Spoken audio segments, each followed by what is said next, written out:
Good morning to everyone.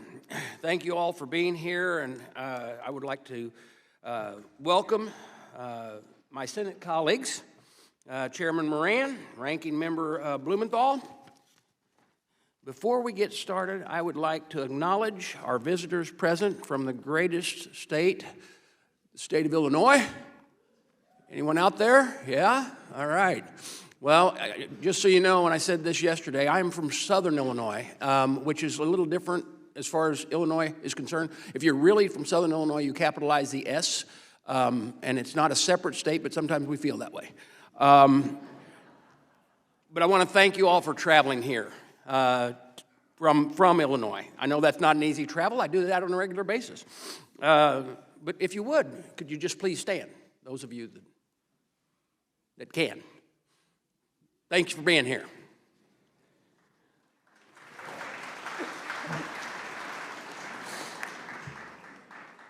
And it is an honor to be here with all of you, my fellow Legionnaires. I'm a Marine veteran, and notice we Marines say that, hoorah, right? The Army people, they say that different. But I'm a proud member of Murfreesboro Post 127.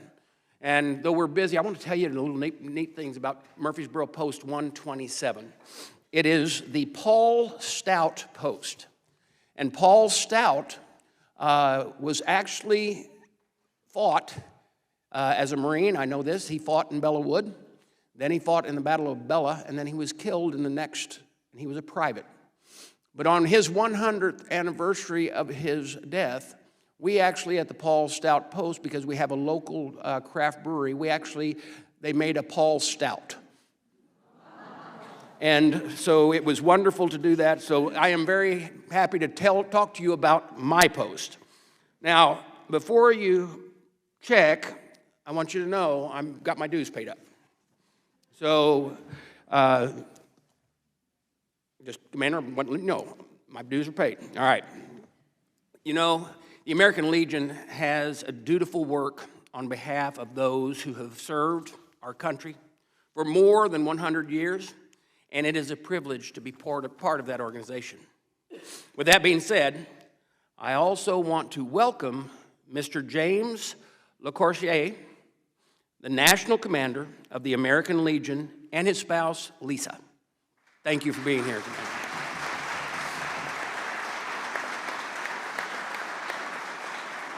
I'm looking forward to continuing our partnership to better serve veterans across the U.S.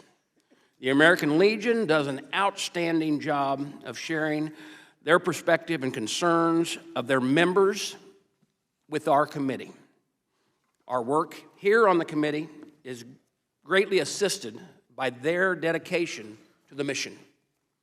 It's an honor for me to be here today, serving as a House Committee Veterans Affairs in the chair. It's my second term as chair, and I never thought this corporal would ever have an opportunity to do that. This mission of the VA committee has always been personal to me.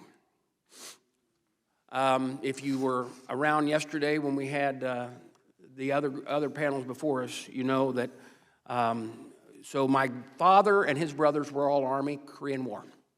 Had a grandfather who was Navy, Second World War. Had a grandfather who was Marine, Korean War. I had an uncle that was a Marine, Vietnam, victim of the ultimate oxymoron, friendly fire. He did survive, and he's doing very well today, thanks to a lot of help from the VA.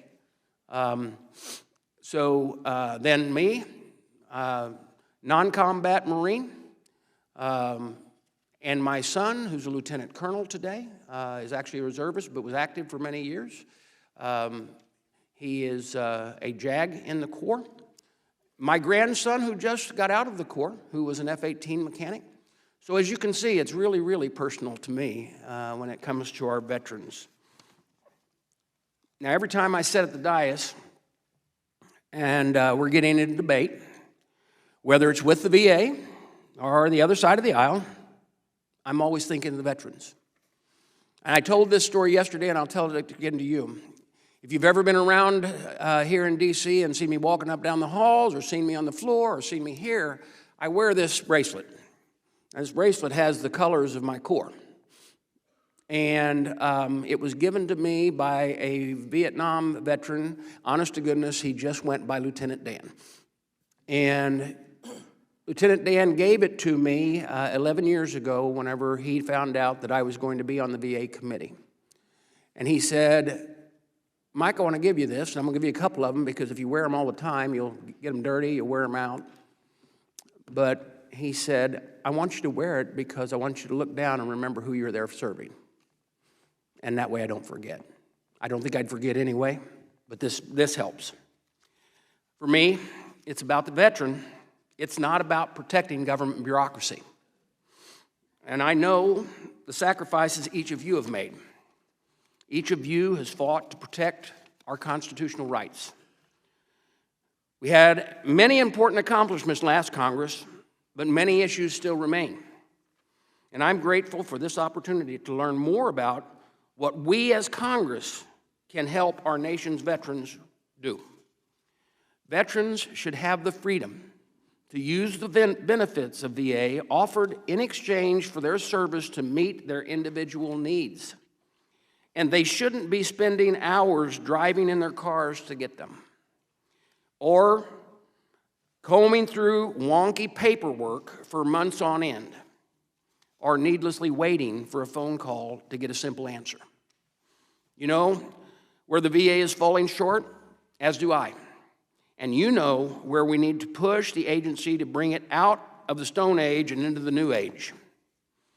You have my commitment that as long as I'm in charge, we will continue to fight for you and the voices you represent.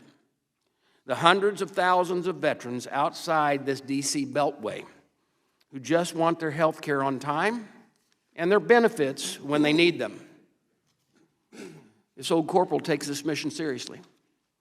And I know my friend and our new Secretary of the VA, Doug Collins, does too.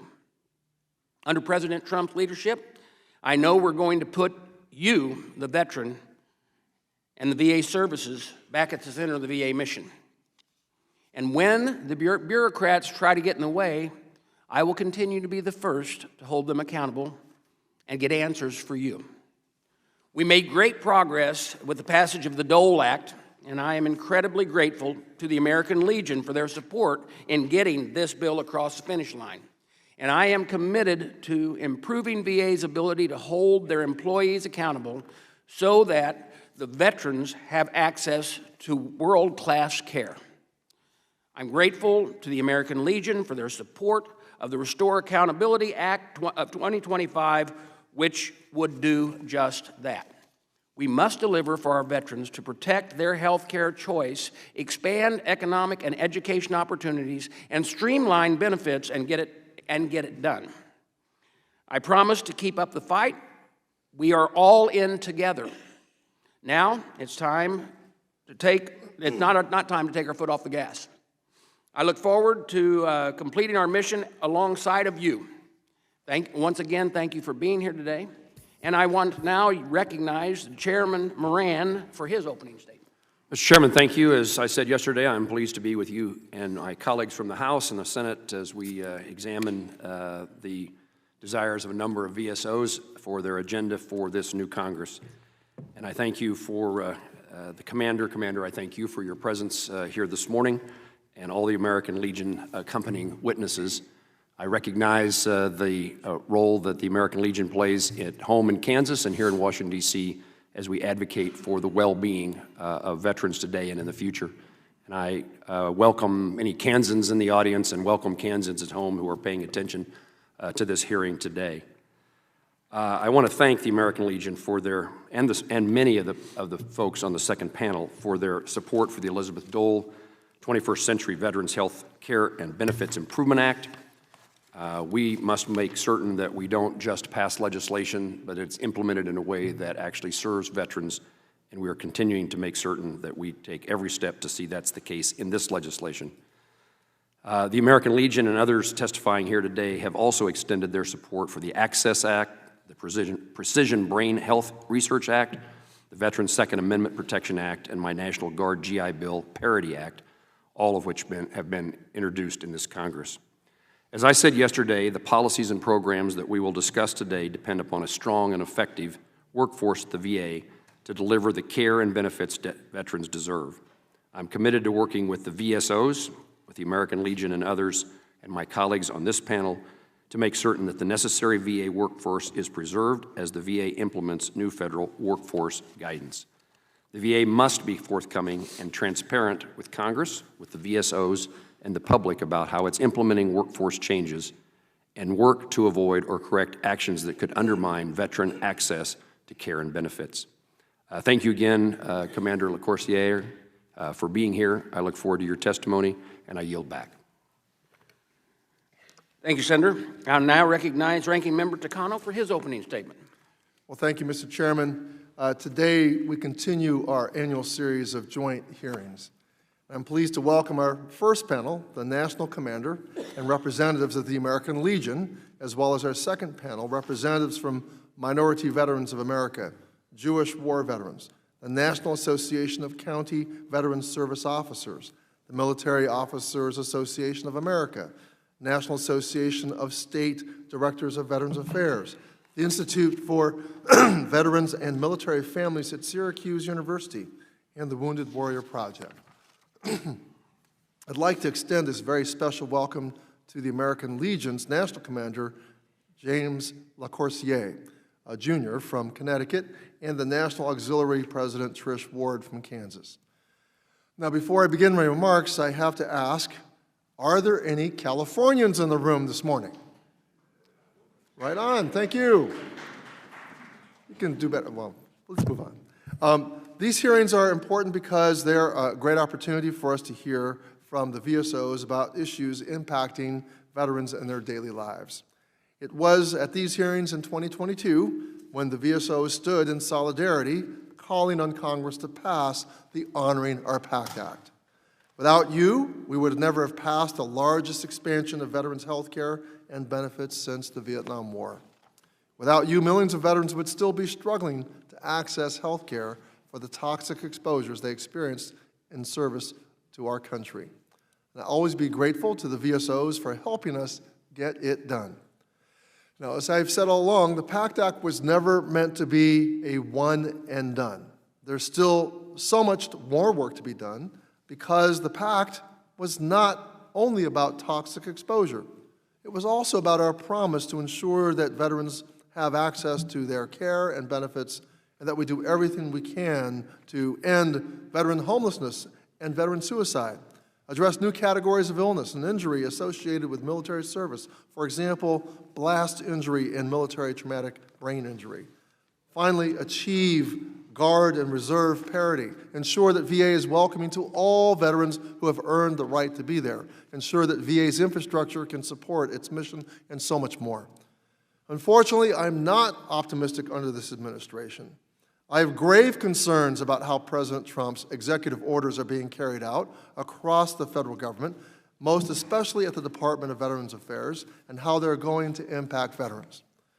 We learned on Monday that VA indiscriminately fired an additional 1,400 employees. That means we have lost more than 2,400 VA employees just in the last 2 weeks, many of them veterans. And this doesn't just even account for the folks who took the questionable fork-in-the-road buyout offer. I question how purging the workforce, firing the watchdogs, and making VA hostile to certain veterans is helping VA serve veterans better. I think serving veterans is why we are all here. It is certainly why I'm here and why I serve on this committee, because I think there is no higher calling or honor than to serve those who have served. Now, since he was sworn in, I have requested information from Secretary Collins about his implementation of the executive orders and his employment actions against VA employees, none of which he has responded to. This is very troubling. I'm also concerned about the administration's attacks on inclusion and accessibility and its focus on intentional exclusion. President Trump's remarks are making VA a less welcoming place for millions of veterans. In fact, one of his first actions was to close the VBA Office of Equity Assurance, the office tasked with eliminating disparities in the award of disability benefits as a product of discrimination. It is absolutely necessary having a negative impact on access to care and benefits for our nation's most underserved veterans. This administration has turned DEI into a bogeyman to distract from the fact that they have no real solutions to the issues that Americans are struggling with, whether it's eggs and gas are getting more expensive and not cheaper, Medicare and Social Security are greater at risk than ever before, and this administration is too focused on tax breaks for Elon Musk and his billionaire friends to care. Now, the chairman is quick to claim that we want to choose bureaucracy over veterans, and I dispute that claim. What about the veterans who lost their jobs to the Trump administration's indiscriminate firings of federal employees? What about the black veterans who were unable to access VA home loans due to redlining? What about women veterans whose service is still not valued as much as their male peers and are now worried about the loss of gender-specific care at VA? What about the LGBTQ plus veterans whose health is in jeopardy because of the administration's denial of their very existence? Ensuring the institution is there to serve veterans is putting veterans first. It is our job to ensure access to world-class health care and benefits to all veterans who have earned that right, and I take that responsibility very seriously. It is my hope that I can count on the VSO community to help us hold VA accountable to all veterans, and that you will also hold Congress accountable by making sure we walk the talk, that we are carrying out our constitutional oversight responsibilities by asking tough questions, demanding answers, and taking legislative action when needed. We cannot waver in this because we know that veterans are depending on us. Thank you, Mr. Chairman. I yield back. Thank you, Ranking Member. We now yield to the Ranking Member of the Senate, Mr. Blumenthal, for his opening statement. Thanks for being here again.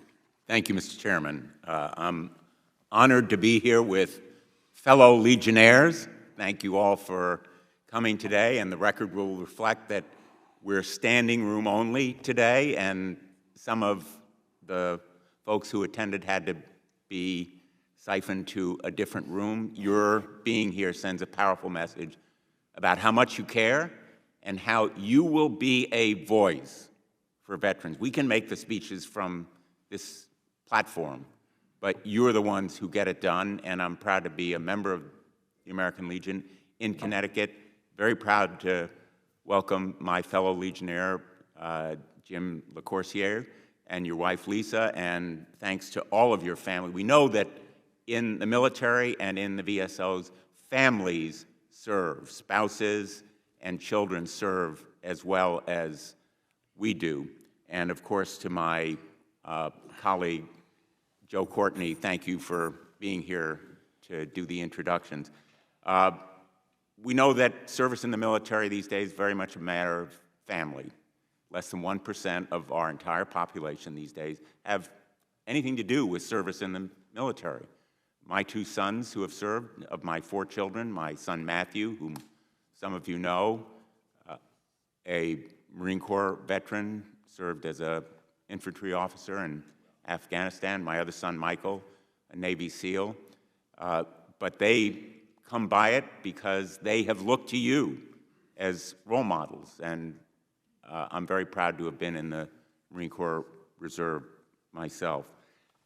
Service in the VSOs and advocacy for veterans is a bipartisan task. Let me just stress, it always has been, and it must continue to be. I'm proud to serve with Senator Moran and to introduce with him just recently the National Guard and Reserve GI Bill Parity Act, which would expand the GI Bill's eligibility to Guard and Reserve members. Every day in uniform ought to count for those kinds of well-earned benefits. And with Senator Bozeman, the Caring for Survivors Act, which would increase the dependency and indemnity compensation payments to surviving spouses. We have to continue that bipartisan tradition. And I want to thank the veteran service organizations for blowing the whistle on what is happening these days, literally every day. You heard some of them from Representative Takano, and and I quoted yesterday from the Veterans of Foreign Wars, Commander Lippert, who said that the administration is engaged in indiscriminate firing, I'm quoting him, of veterans in the government workforce.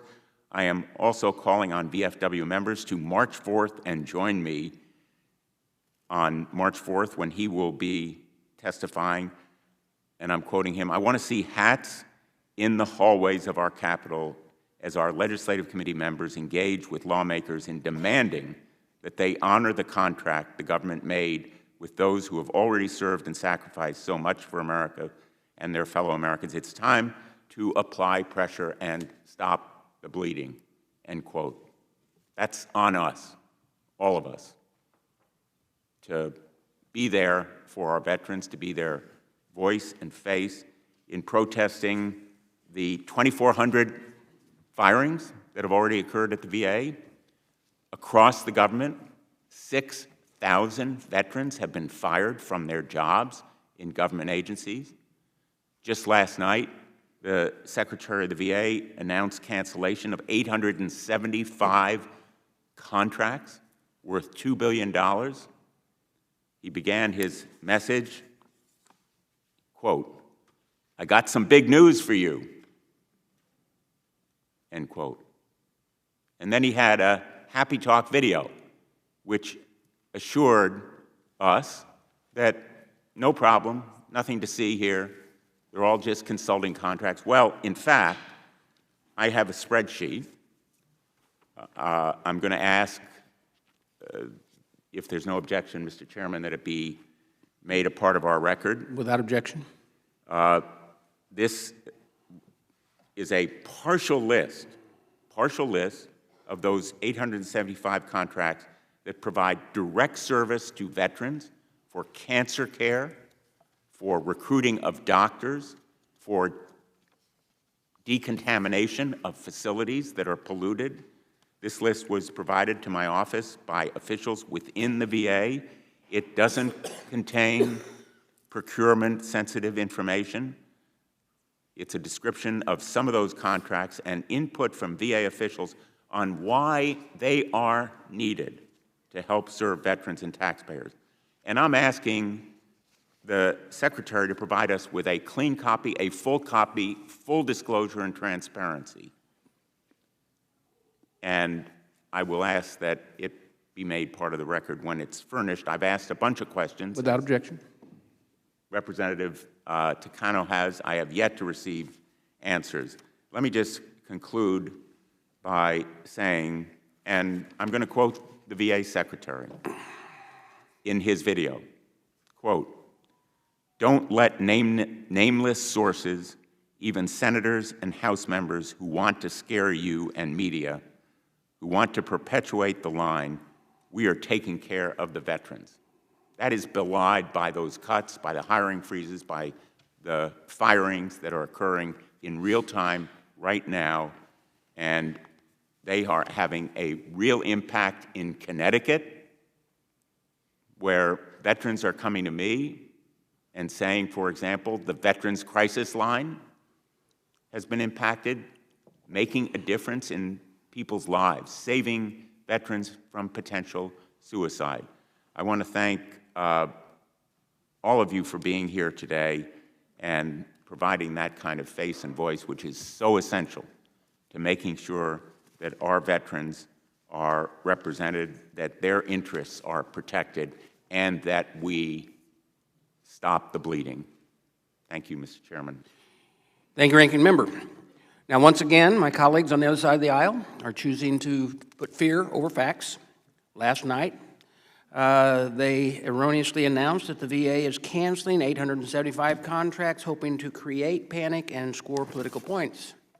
Contracts should be reviewed if they are outdated, redundant, or ineffective.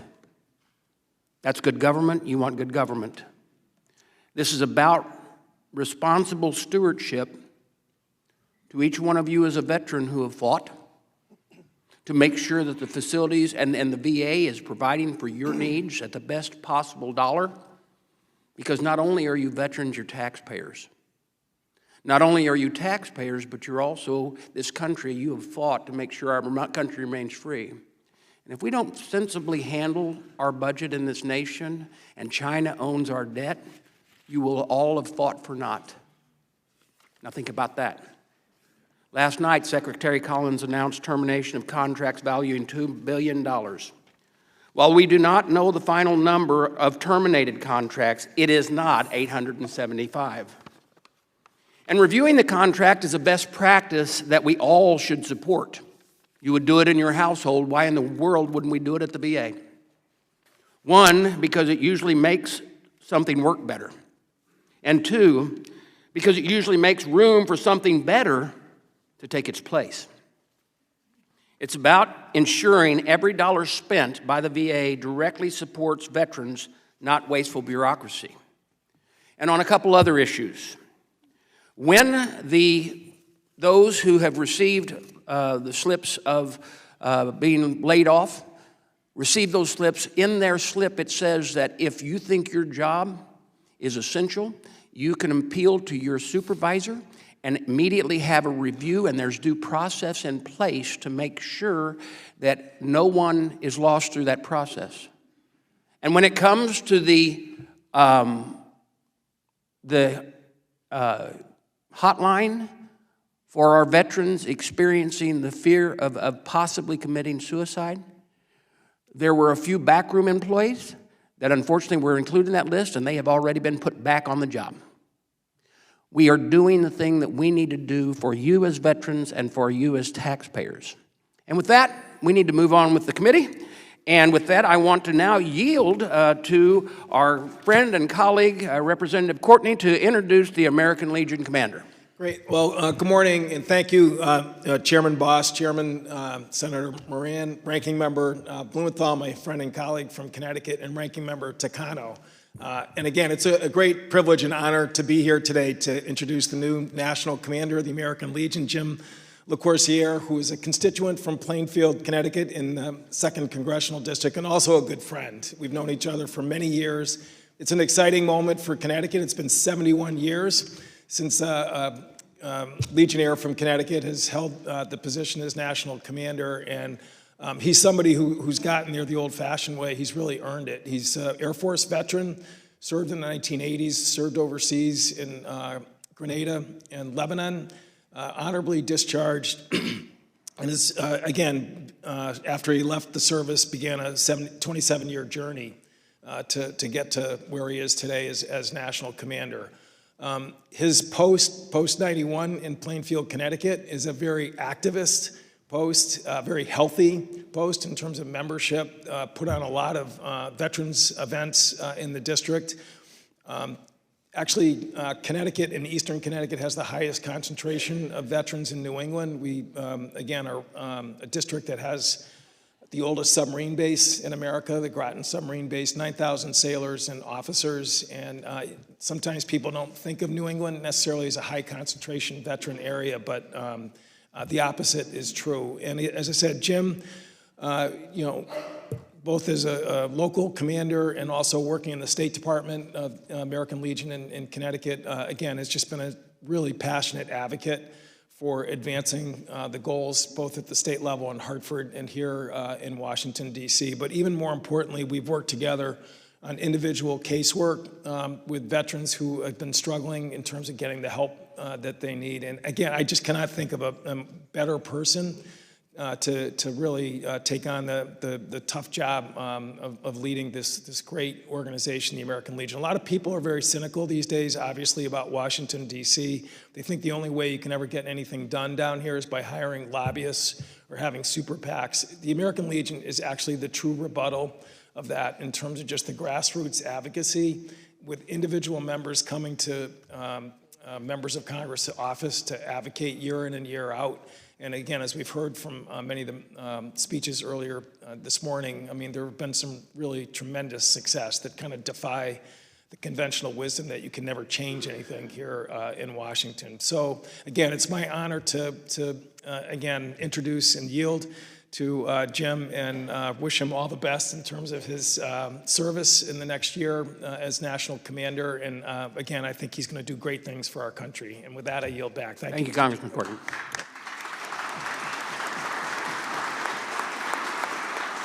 And I would now like to recognize Commander Likorsky to introduce the individuals on the panel.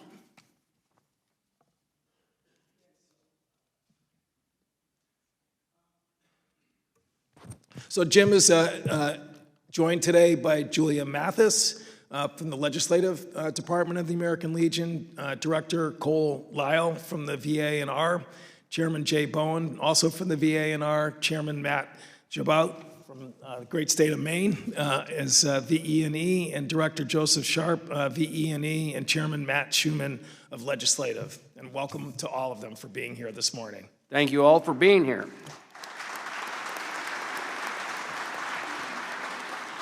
And Commander, you are now recognized for 10 minutes for your opening statement. Thank you, Chairman Bost, and thank you for the very kind introduction, Congressman Courtney. I would also like to give a special shout out to Senator Richard Blumenthal, also from Connecticut. Chairman Bost, before I begin, with your permission, I would like to introduce a few very important people to me. So, Sons of the American Legion National Commander Joseph Navarrete of New Mexico. American Legion Auxiliary National President Trish Ward of Kansas. American Legion National Officers serving with me this year. And past National Commanders of the American Legion. And lastly, my incredible wife, Lisa.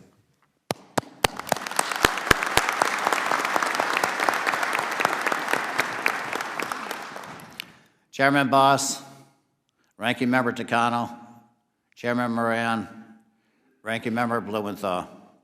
On behalf of the nearly 3 million members of the American Legion family who proudly serve communities, states, and our nation every day, we deeply appreciate the opportunity to discuss our legislative priorities for the 119th Congress. Your distinguished committees focus almost exclusively on our nation's sacred obligation to ensure that veterans of the United States Armed Forces receive the best health care, disability benefits, and respect they deserve after their service. But what I want to put that obligation into a slightly different context. It begins with military service. We are all aware of the recruiting challenges our branches of service have faced in recent years. One frequently stated reason directly points to our work in support for veterans: a propensity to serve. Military service is an important commitment. A major part of the American Legion's purpose is to make sure that commitment provides worthwhile during and after time spent in uniform. Over the decades, the American Legion has fought to establish and provide continuous oversight for the Department of Veterans Affairs to ensure care for all who have borne the battle. We drafted and fought to pass the GI Bill and to improve it regularly over the years so it stays relevant for new generations, to empower those who served with opportunities to succeed. We created a network of trained, accredited service officers to represent veterans in matters with the VA, to ensure that veterans understand the laws that have been passed to help them with health care and disability benefits they earned and deserve. The American Legion demanded accountability for those who were sickened or died due to toxic exposure. And we worked to reduce any stigma associated with seeking mental health care. The American Legion believes that each one of us can and must be the one to help just one other veteran overcome suicide risk. Peer-to-peer support. Put simply, it's what we do. If we fail to live up to these important covenants, the thanks of a grateful nation to those who have sacrificed so much simply falls flat. Young people who have been told that military service will leave them broken or unsupported in the end will think twice about their propensity to serve at all. And that is a matter of national security. We need to change the narrative. We can change the narrative. Service in the United States Armed Forces is hard enough. That service should not create unnecessary hardships. We stand by federal efforts to create a more efficient, cost-effective VA. We must also look closely at connections that can be made better before discharge because they weigh heavily on life afterward. Among our legislation priorities, has been the case for many years, is completion and implementation of an electronic health records management system that documents deployment and medical history from the day of enlistment throughout a veteran's life. As Chairman Bost has stated, veterans are also taxpayers, and billions of our taxpayer dollars have been spent on this. The result has been delays, unsuccessful pilot programs, flawed infrastructure, and the continued inability of the Department of Defense and VA to make a transition seamless as possible for those leaving service and entering their lives as veterans. Another concern we hear continuously from the newest generation is the ineffectiveness of an outdated transition assistance program, also known as TAP. Members of the armed forces deserve the chance to convert their military training and skills into meaningful post-service careers. And that takes an effective, outcome-driven TAP program. A program that takes into account all the challenges of transition, from financial knowledge to career opportunity to mental health services. Otherwise, all that training and all those skills that the United States invested in these service members are left behind, when they could be helping drive the United States economy forward. Veterans left to confront difficult transitions without proper preparation are at risk for a number of bad outcomes, not the least of which is suicide. According to the VA's own research, veterans are most at risk for suicide in the first 12 months after discharge. Additional research has shown that financial strain accounts for 20% of the top 20 risk factors for suicide. A hard look at TAP, which needs to begin earlier for those nearing separation, can lead to a stronger model that will ease transition and advance the propensity to serve. Military service becomes more worthwhile pursuit when the rewards of that service are valuable. Chairman Bost, there may be no greater incentive to serve in the United States Armed Forces than the GI Bill. There were 10 planks in the original GI Bill, not just free college tuition. Also included were health care, the ability to affordably purchase a home, business opportunities, and occupational training for the severely disabled so they could re-enter civilian life empowered with purpose. Many said the GI Bill would break the Treasury. In fact, it returns $7 for every taxpayer dollar invested. It built the American middle class, which our nation has enjoyed for over half a century and still enjoys today. And now, as we continue to seek congressional action to provide GI Bill parity for National Guard and Reserve veterans, we must ask, why wouldn't we? All we have is proof that it works. We can change the narrative about the outcomes of military service. We can change it with tangible steps, such as highly efficient VA healthcare and benefit systems that are easier to access and navigate, regardless of whether you live in a big city or in rural Kansas or Illinois, using telehealth, community providers, or traditional VA facilities. Mental health support without stigmatization and advance what we call post-traumatic growth to empower those so effective to not only recover, but to thrive. A TAP program and GI Bill that truly live up to the promises our nation has made to those who have chosen the path of military service. A propensity to serve simply means understanding the value of the commitment I and my fellow Legionnaires in this room have made. It's a lifelong commitment, and we are all proud of our service because we know America is worth it. We are duty-bound as veterans who believe in a strong America to do all we can to show that worth. In the American Legion, we don't just talk about these issues, we live them. So far, our academic partner, Columbia University, the American Legion, have trained more than 12,000 people nationwide to identify risk for veteran suicide and take the right steps to prevent it through our Be the One mission. Last year, American Legion service officers helped more than 1.2 million veterans free of charge with their VA disability claims, resulted in $21 billion in awarded claims to veterans. Each year, the American Legion at the local, state, and national levels is involved with more than 1,100 career events to help veterans and families in transition. The American Legion family also spends millions of volunteer hours and donates billions of dollars annually to support VA facilities nationwide.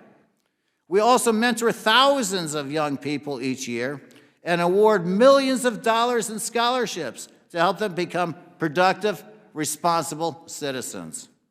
And when natural disasters strike, from hurricanes in the Carolinas to wildfires in Los Angeles, our members leaned into harm's way and provide relief. American Legion family, posts, squadrons, and units have been vital partners in recovery from disaster for over a century. Like you, we all took an oath to support and defend the Constitution of the United States of America. We work with our government of this great nation that pledged our lives to defend because we want to see America continue to prosper. On behalf of the nation's largest veteran service organization, I thank you for the opportunity to share these thoughts with you and look forward to working with this new Congress, especially as we draw near to the 250th anniversary of our great nation's independence. Chairman Bost, Chairman Moran, I thank you for the opportunity to address your critical committees, and I look forward to answering your questions you or other members may have. Thank you.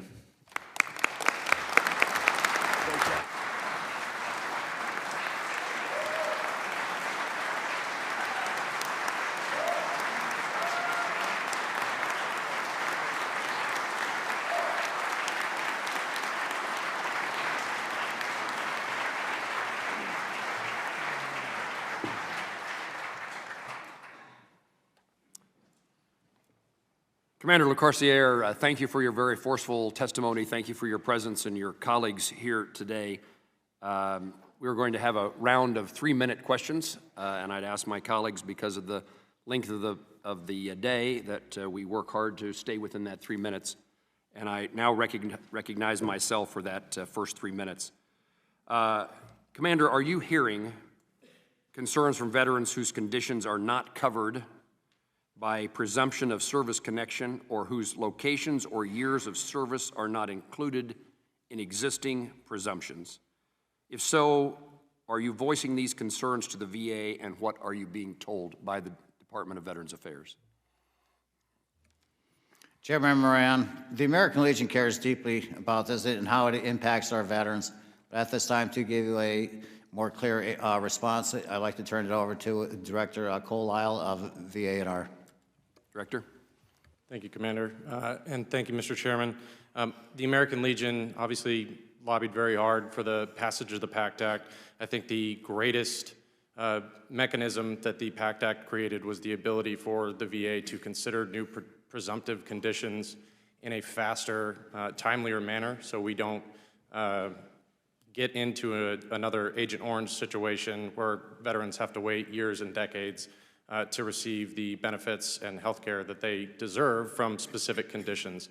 I am not aware of any specific conditions not currently covered by the list of presumptives under the PACT Act, but I'm happy to take that for the record. Let me, thank you for your answer. Let me follow up with a reminder that Title II of the PACT Act established a new framework to make decisions regarding new presumptions of service connection, which hopefully intended to make it easier for non-toxic exposed veterans to file for, receive, and receive disability compensation. Over 2 years after the enactment of the PACT Act, I would ask if the VA is utilizing that process in consultation with you and other VSOs to give you the opportunity to provide that information. Thank you, Mr. Chairman. So the VA is supposed to have quarterly briefings and updates in collaboration with the veteran service organizations. They have not been occurring on a regular basis, and we have expressed concerns to VA officials about those meetings to continue to have a collaborative discussion on new presumptive conditions. Thank you. I will do the same thing. Commander, could you speak to the important role that state veterans' homes play in caring for our nation's veterans, and why, at least in my view, it's critically important to increase resources for the creation of new homes as well as renovate and expand existing homes? Chairman Moran, again, thank you very much for that question. And because the American Legion cares about this with our veterans and how they're impacted by it, for more clarity, I'd like to turn that back over to Director Cole once again. Director. Thank you, Commander, and thank you, Mr. Chairman. State veteran homes obviously play a critical role in the long-term care and health services of our nation's veterans. The American Legion will continue to advocate for funding and for the creation of state veterans' homes in support of our nation's veterans. Thank you. I now recognize the ranking member of the House, Representative Takano. Thank you, Chairman Moran. Commander LaCourciere, have you seen the VFW statement related to VA's indiscriminate firing of veterans? Ranking Member Takano, no, I have not read that yet, but I did hear about that, and after this conference, I will look into it, and then I'll discuss it with our DC staff. Thank you. Do you agree with some of the sentiments in that statement that the loss of thousands of VA employees, many of them veterans, is troubling?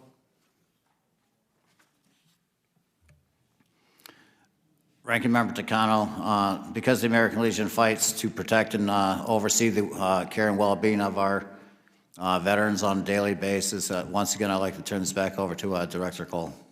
Thank you, Director. Thank you, Mr. Cole. Commander, and thank you for the question, Ranking Member Takano. Obviously, there's a lot of anxiety about this in the veteran community. We, 2 days ago, we held a leadership panel with senior career officials of the VA who actually did express happiness with the liberal exemption policy, as they put it. The firings themselves, we spoke with the Secretary of Veterans Affairs yesterday. Today, our testimony is our statement that we did have a conversation with him and concerns about the clarity in which these firings were occurring, and that we would like to have a productive conversation with him and with your committees going forward about how it would impact veterans. But the career officials that we spoke with, I asked this direct question and said, do you anticipate any impacts of these firings on veteran direct health care and benefits? And they did not express any concern that they would, but we will continue to have productive conversations with them. What about the veterans themselves who have had stellar performance records, but the memo which stated that they were fired because of their performance is one of the reasons? Do you have any concerns about actual veterans who were dismissed with such memos? Sir, I am not aware of any specific cases. I'm happy to take that for the record, work with your office on those specific cases. But I will say the American Legion, whether it be government employees or private sector employees, stands ready to assist veterans dealing with unemployment, financial challenges, and other things. Well, thank you. Mr. Commander LaCourciere, I see in your written testimony the American Legion recognizes the importance of balancing the use of community care with VA direct care, and that VA's aging infrastructure is a contributor to the misbalance we're seeing. How do you think we should address this to ensure that there's always a VA for veterans to go to? Ranking Member Takano, in all respect and to save on time, I'm going to turn that over to Director Cole again, please. Thank you, Commander. Community care and the codification of access standards, I think the American Legion thinks is the right way to go to ensure veterans can get the care they need when they need it. I think to a large extent, infrastructure obviously plays a huge role in the VA's internal capacity to be able to care for them. And we have expressed a desire for increased appropriations for major and minor construction, an increase in flexibility of leasing, so that the VA is able to handle, preferably get the care at the VA rather than sending them out into the community. But ultimately, the veteran must come first, and that decision must be between a veteran and their provider based on their best medical interest. Senator Blumenthal. Thanks, Mr. Chairman. I quoted earlier Secretary Collins, who said that you should disregard senators and House members who want to scare you. We're telling you the truth, and it is scary. And I urge you to ask for the facts about those VA employees who've been fired, employees with years of service who have good performance reviews. And more important than even their fate, they serve veterans. They are the ones who process those benefits under the PAC Act. One of the most common constituent complaints I receive, and you as Legionnaires, probably with your fellow veterans here, is the delay in processing benefits. These are not gifts. They are not charitable handouts. You've earned them under the PAC Act, under all of the government programs that keep promises to you. The VA is breaking those promises, and it isn't even the VA, it's Elon Musk, who is using algorithms and AI formulas. His tech bros are applying them to decide, well, so-and-so is dispensable, this benefits processor, these doctors. We need to reestablish the kind of oversight and supervision that they are eliminating through abolishing and firing the inspectors general. I want to thank you, Commander, for your testimony. Quote, the hiring freeze has the potential to impact millions of veterans, particularly those waiting on adjudication of claims post-PAC Act. That indicates to me that you share this concern. Do you know of veterans, Commander, who have been delayed in terms of benefits received? Ranking Member Blumenthal, thank you very much for that question and everything. That is a topic that we are very concerned about because we do care about the well-being of our veterans and their families. But at this time, once again, I'd like to defer it over to Director Cole. Thank you, Commander. And thank you, Ranking Member Blumenthal. We, again, spoke with those VA officials and raised similar concerns. I know the last year, VA officials said that they were aiming at VBA and the Board of Veterans Appeals to get back to pre-pandemic levels by the end of 2025. I asked them, in consideration with all the personnel changes, the hiring freeze, return to work, all of them, if they anticipated any negative effect on veteran benefits, and they indicated that it would not affect their ability. They said that that goal to get back to pre-pandemic levels by the end of this year was still the target. Well, let me suggest that you apply a high degree of skepticism to the happy talk and smiley faces of the VA, who obviously have a party line to espouse, and talk to your members, talk to veterans, talk to real people who are suffering real impacts, not just on the processing of benefits in a timely way, but also Veterans Crisis Line that save people from suicide, recruiting of doctors. There are shortages, I'm willing to bet, in most of your VA facilities, doctors and nurses. They need to be recruited and retained. Go down the kinds of services that are essential to health care and benefits. You can't fire 2,400 people without there being an impact. I yield back. Thank you, Senator. Representative Radewagen of American Samoa is recognized. Thank you, Chairman and ranking members. Talofa lava. I want to thank you for holding this important hearing today, as well as thanking the panel for being here. Thank you for your sacrifice and service to our nation. And my home district is almost 10,000 miles from Washington, D.C., so I'm just wondering if we have a veteran or two who has traveled all the way in from the Pacific Islands. Probably not, but I thought I'd ask. All right. Thank you so much. I wanted to say that just a few weeks ago, I traveled by car down south and visited 8 military installations. And I also invited the American Legion to come along.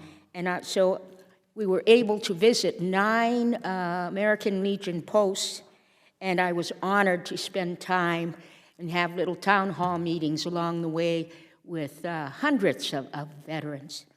And so I want to thank your leadership for helping to put this together. And my special thanks to American Legion's Ariel de Jesus for accompanying my husband and me on this rather lengthy trip. Commander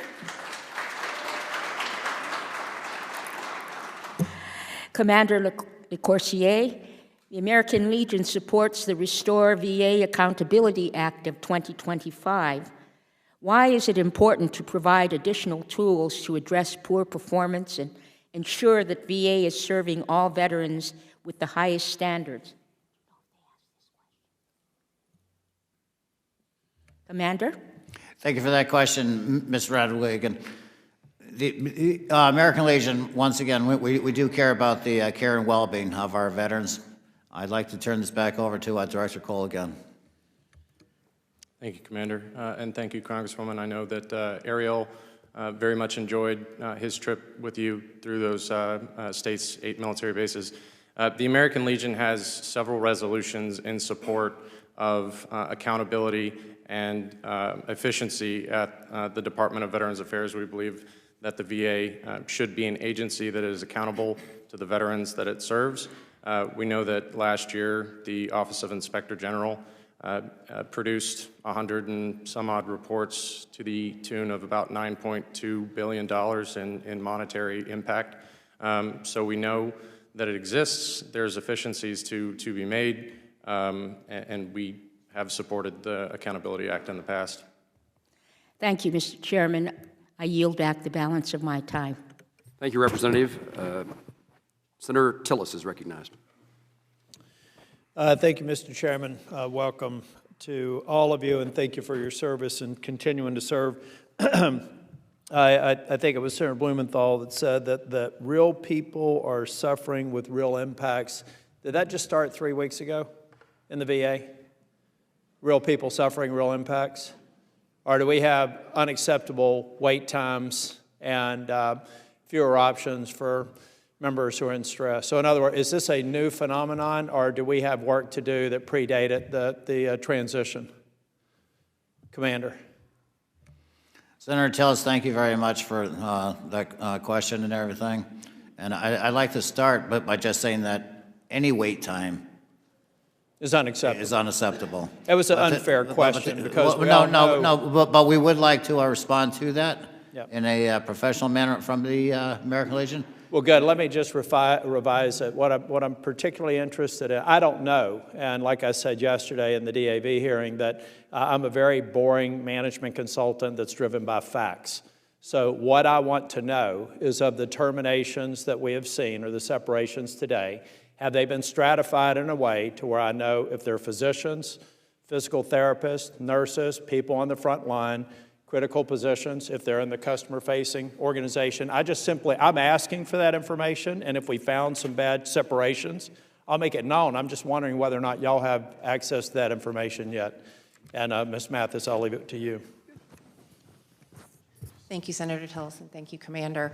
We do not have that information in hand right now. We have intention to be in close dialogue with the VA, but also with the veterans to find out exactly what the issues are and to monitor what will be the impacts. It does matter to us. I want that as quick. I mean, you've got the eyes on the ground, and if there is a personnel separation that has had an appreciable impact on serving veterans, then I'll be the first one to go to the Senate floor and say this has to stop.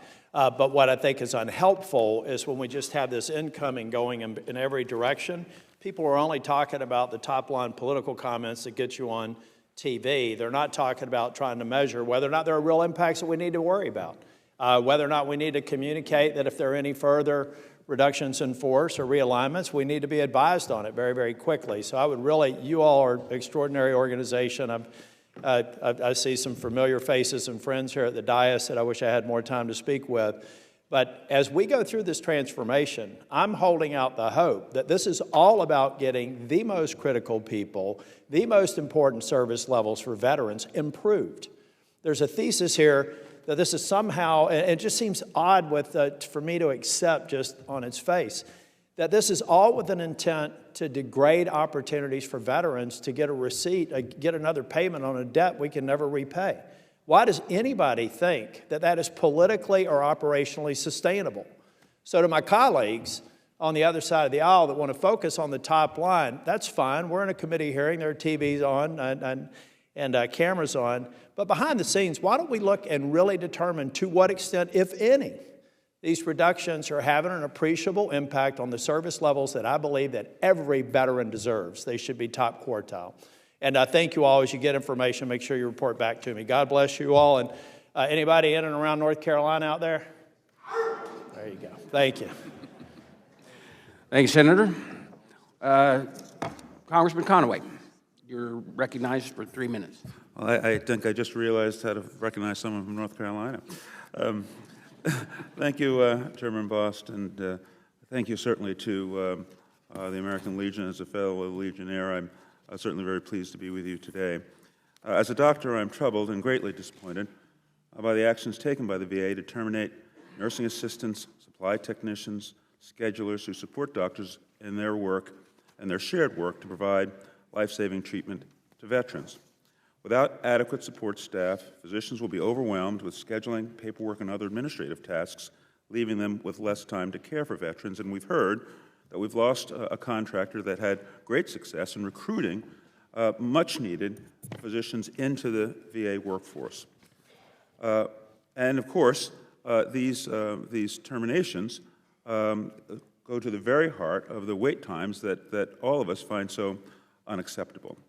My staff met just yesterday with employees who worked as trainers for the many persons who were discharged, terminated from the Veterans Crisis Line.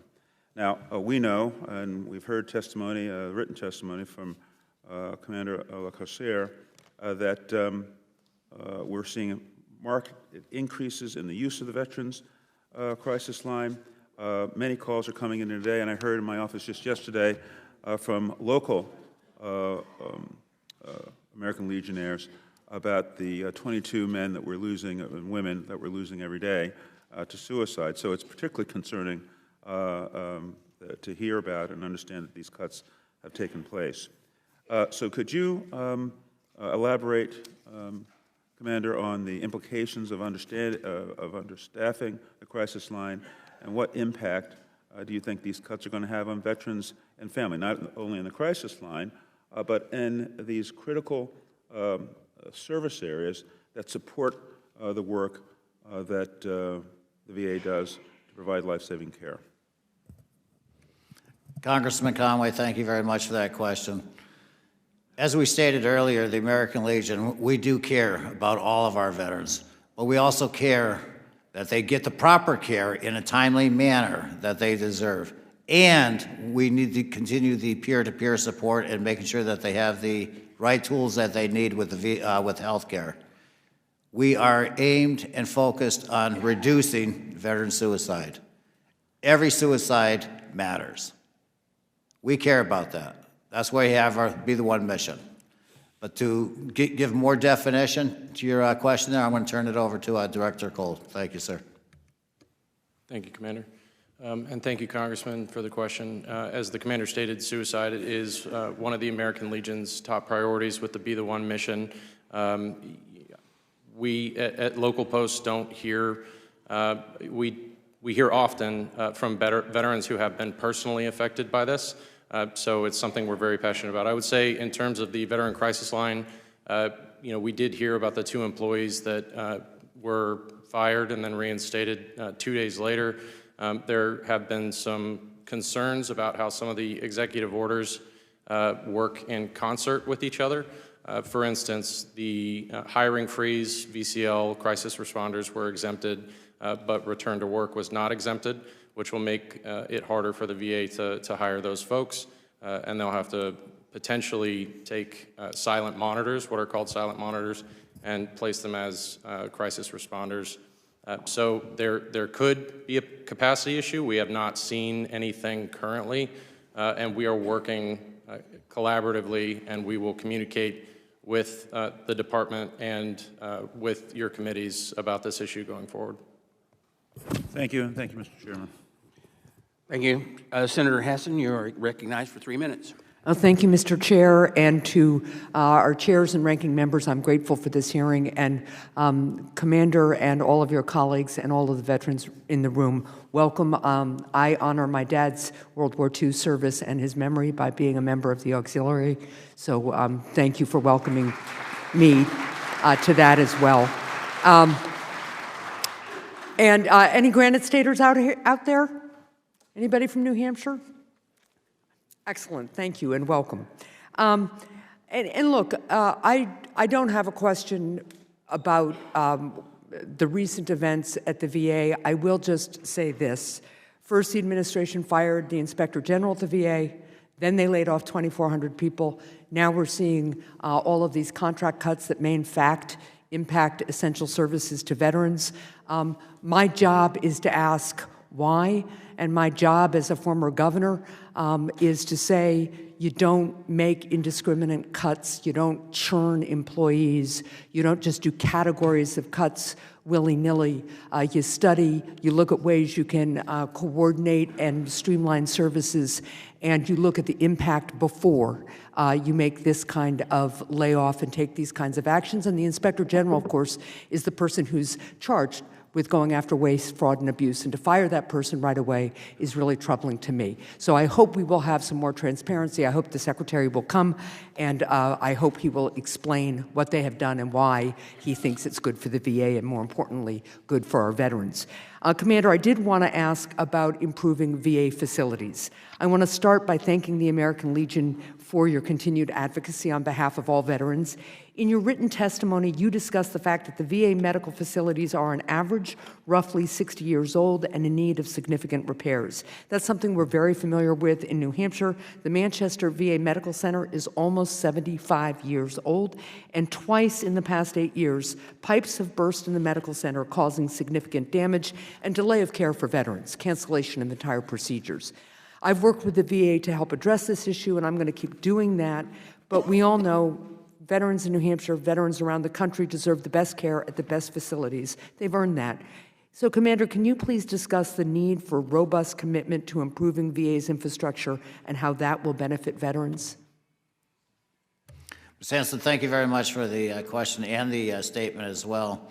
The American Legion, we do truly care about the conditions of our facilities, because that affects the well and care-being for our veterans as patients and everything. And that's the reason the American Legion, we have the system we're saving. But to give more defined answer, I'd like to turn it back over to Director Cole again. Thank you, Commander. And thank you, Senator, for the question. Obviously, the infrastructure problem in recent years has been exacerbated by community care, in the sense that more veterans are eligible to receive care in the community because the VA can't provide the care in a certain reasonable time or distance. Preferably, the VA is a one-stop shop for veterans, and VA facilities that are in need of modernization should be modernized.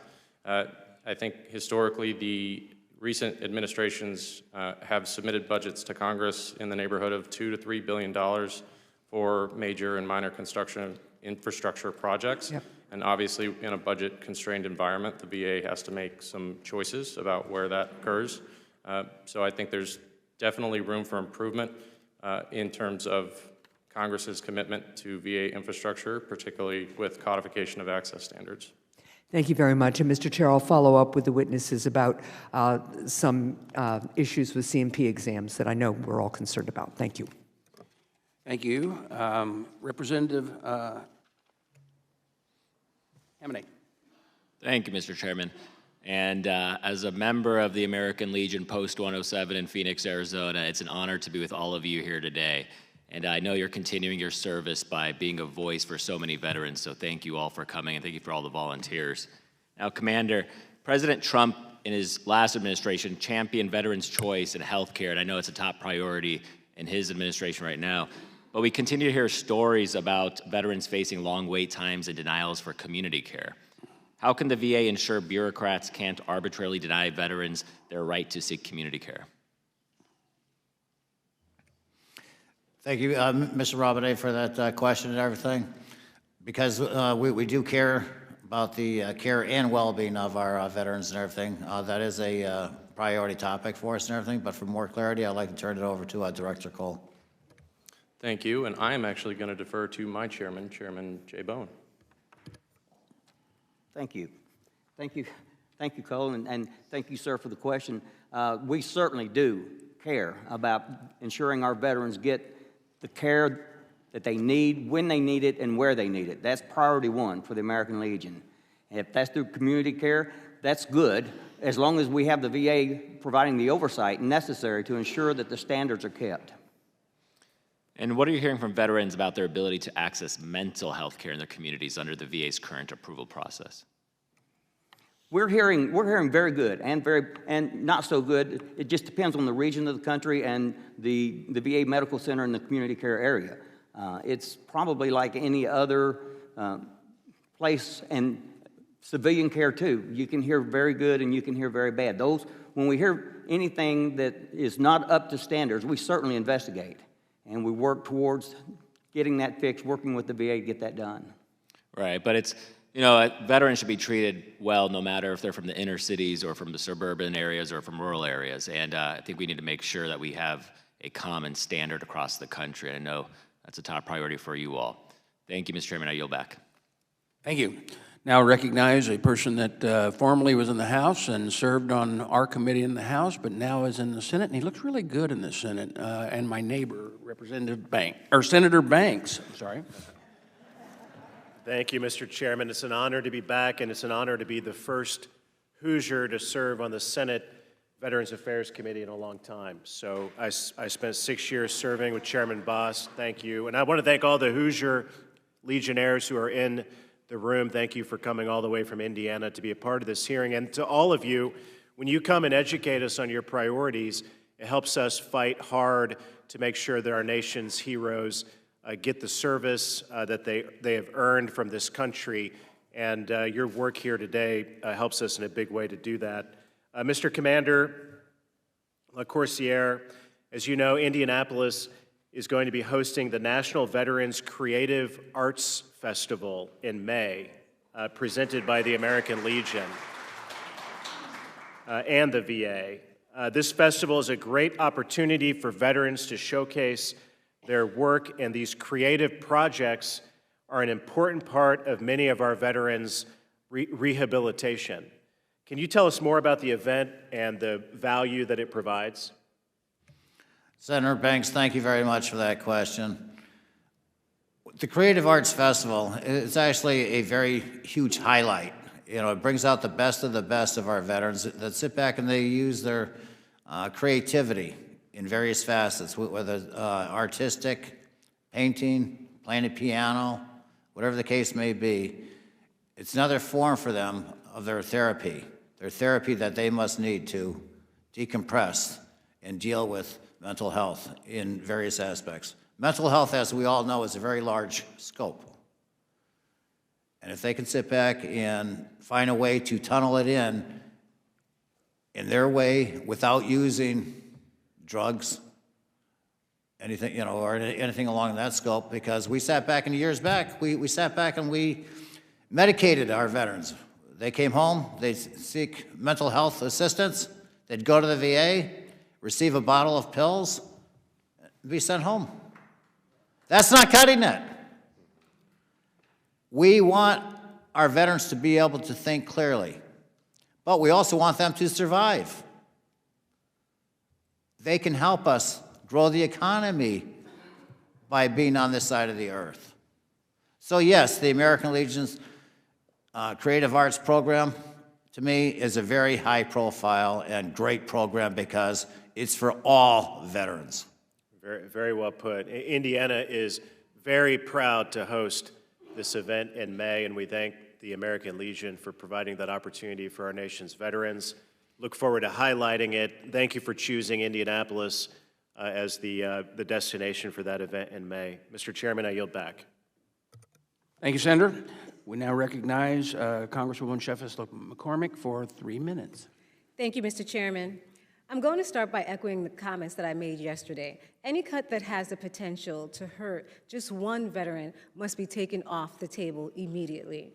Our veterans deserve better than to be collateral damage from hasty cost-cutting measures, such as misguided efforts with not only burden American taxpayers with greater expenses, but also deprive our brave men and women of the services that they rightfully deserve. Let's prioritize our veterans and ensure that they receive the support and the help that they've earned. For example, to take the Veterans Crisis Line last week, it was reported that DOGE fired employees who worked the Veterans Crisis Line and then subsequently scrambled to rehire them. In fact, a large majority of our Veteran Crisis Line workers are, in fact, veterans themselves who have lost their jobs. This, to me, is appalling and ridiculous. Mr. LeCourcier, is firing workers for the Veterans Crisis Line in line with your recommendation under the B1 campaign to train 100,000 people in suicide prevention? Ms. McCormick, thank you very much for that question. Because we do care about our veterans and everything, but I also want to not waste your time. I'll give you a clear answer. I'm going to turn that over to Director Cole, please. Thank you, Commander, and thank you, Congresswoman. There's been a lot of changes very quickly in the last month. We're encouraged that all critical essential personnel have been exempted, and the VA's 4 agencies have assured us that the exemption policy is very liberal. If a supervisor at the VA sees one of their personnel in a mission-critical position, that they have the ability to go to leadership and that position to be exempted. I think VHA's 300,000 so far. VCA has 15 occupations dealing with families and maintaining cemeteries. Particularly with the Veterans Crisis Line, it's a critically important tool for crisis intervention to attack the veteran suicide issue. And we have not heard of any direct impacts to veterans based on the personnel actions by the administration, but as we mentioned earlier, we are closely monitoring those, and we will work with this committee and with the VA to ensure that there is no direct harm to veterans. Now, do you believe we should be investing more in growing the actual staff to deal with the Veteran Suicide Prevention Line and to deal with veterans' health, mental health? Thank you, Congresswoman. Yeah, I think the Veteran Crisis Line is an important tool in crisis intervention, but I think the broader problem of suicide prevention, the point of Be the One, is to get non-traditional approaches, upstream problems solved before the veteran even gets to that crisis point. So I think our efforts are focused in Be the One and more broadly in government policy to ensure that the VA is starting to attack those upstream problems like financial stress, relationship stress, housing, transportation, things like that, before it gets to the point where they need to call the Veteran Crisis Line or they need to go to the emergency room for an emergency mental health appointment. So if I may add to that, ma'am? Yes. We are also very engaged in growing peer-to-peer support, and we are also, the American Legion very much supports the Fox Grant Program for these alternative methods, community-based methods to get veterans who are in crisis or perhaps maybe just foundering a little bit, connected with other veterans who can help put an arm around them and maybe bring them back to a little bit safer ground. We are a big fan of the veteran-to-veteran and peer-to-peer support. So whatever programs that these committees can support to do that, we will do our best on this side to push that out to the greatest reach we can get. Thank you. Thank you. Well, thank you everyone for your service and for being here. And we're committed to make sure we're investing in those programs that would help all of our veterans. Thank you very much. Senator King, you're now recognized for 3 minutes. Thank you. The first thing I want to do is thank everyone for being here. The Legion has never had a more important moment than this one. To defend our veterans, to defend the Veterans Administration, to defend the service that's being provided to veterans. We need your voice. Yes, it's early in this process. We don't know where it's going. We don't know how many more firings there will be. You've got to let us know what's going on the ground. That's a very important role that you have. And Matthew, I'm delighted to see Maine at the table. Thank you for being here, sir. Let me put this into a little bit of perspective. We know we've had 2,400 firings in the last 2 weeks, but don't forget we had a hiring freeze, and with normal attrition, we probably lost another 2,000 people. So we're really talking about almost 5,000 people out of the VA service. And it bothers me when people talk about bureaucrats. They say, we're going to protect the doctors, and we're going to protect the direct service workers. If nobody's there to answer the phone when a veteran calls for an appointment, that's a denial of benefits. And so this idea that bureaucrats aren't important really galls me. And the secretary the other day said, after all these cuts, in fact, veterans are going to notice a change for the better. It reminds me of the old country song, who are you going to believe, me or your own lying eyes? I want you to tell us what's actually happening. The PACT Act backlog is not going to be helped by removing people who are in the service of other veterans. Now, I do want to talk about transition for a minute. Be the One is one of the most important initiatives going on in the country right now. Thank you for staffing that, for setting it up, and for making it actually happen. I've thought...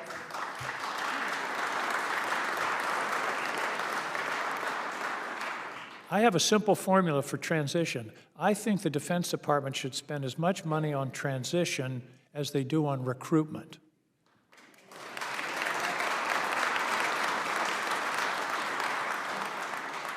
And one of the things that we're working on here is something called the TAP Promotion Act, which would bring VSOs into the process of the transition. We've got to have a warm handoff. I think you quoted a number. The bulk, not the bulk, but a very large percentage of the suicides are in the first year or two after transition. That's a place where we really need to give some effort. Commander, tell me about how important you think transition is. Mr. King, thank you very much for that question. The TAP program is very critical. It's a very important element in that they get their full 365 days to transition and educate themselves on it. As we all know, the more knowledge you have, and it gives you a much better sense of direction on where to go for what you need, but it also steers you in the right direction for gainful future employment, As we all know, employment, also stirs you in the right direction for stability with your family, and it also helps drive the economy forward. Too often, we sit back and they don't know where to go for assistance when they get out of the military. I'm not just saying that the second you get out of the military, you need assistance, but down the road, you may need that assistance. They need to be forwarded all the tools and resources where they go. They'll even get a start in their next career, as they take off the uniform. Well, my vision is someone meets you at the airport when you come home and says, welcome home. Here's what the VA can do for you. Here are the programs. Give me a call if you need any help. That's where things like the Be the One program can make such a difference. Thank you again for what you're doing. Be our eyes and ears. Let us know what's happening out there so we can protect and defend the most sacred obligation this government has, which is to its veterans. Thank you, Commander. Thank you. Dr. Miller-Meeks. Thank you very much, Chairman Bost, for holding this meeting. Thank you to all of our witnesses. As a 24-year military veteran, married to a 30-year military veteran whose father was Air Force, 5 of her siblings were either in the Army, the Air Force, or the Marines. I thank you all for your service and the ability for you all to be here, defend our democracy, and allow us to actually have this hearing today on what we're doing for our veterans and the debt of gratitude that we owe them. Let me just ask a question. Are you all glad the kiosks are coming back?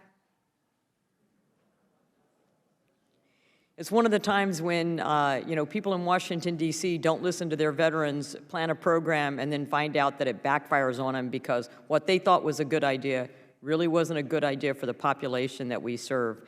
I've heard a lot about them, so we're glad that the VA has reconsidered. Ms. Mathis, let me also thank you for mentioning the Fox Grant program. It's a program that the bill that I'm sponsoring as chair of the Health Subcommittee, one of those things that it's very important, and your mentioning of the peer-to-peer support. And I say this, we have a Quad City Veterans Outreach Program in Davenport, Iowa. So these are veterans serving veterans or family members of veterans serving veterans who has done a great job in allowing a platform for veterans to come and just talk to other veterans. And I thank you for underscoring the importance of that. And then, Mr. LaCourcive, you mentioned on suicide prevention and how challenging it is. And can you ask or tell us, what other things do we need to do in Congress to help you all? And did you think it was appropriate? We had a health subcommittee hearing here and found out that the VA did not consider residential mental health care or residential substance abuse disorder treatment to fall within the 30-day window or 40-mile window of the Mission Act. And so these patients were refused. Did you think that's something that helps us to deter, suicide and also treat PTSD or substance use disorder? Doctor, thank you very much for that question. As we did mention earlier, the American Legion, we truly do care about every life of a veteran and the care and well-being. Suicide is something that we truly take to heart, and we're trying to monitor that. But to give a direct answer to you, I'd like to turn it over to Director Cole.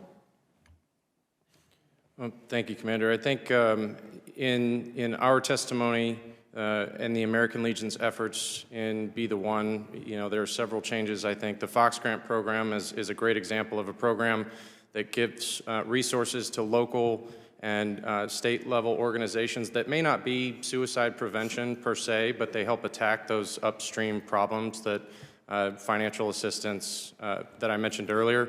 I think programs like that, but I also think that the American Legion thinks that we should look at suicide prevention just differently. Right now, the Office of Suicide Prevention is housed within the VHA and mental health, and the VA says it's their #1 clinical priority when we know that there are a lot of things at the Veterans Benefits Administration that directly touch on a veteran's spiral to a crisis point. So there are several recommendations that we have. We're happy to follow up and work with your office to address this problem.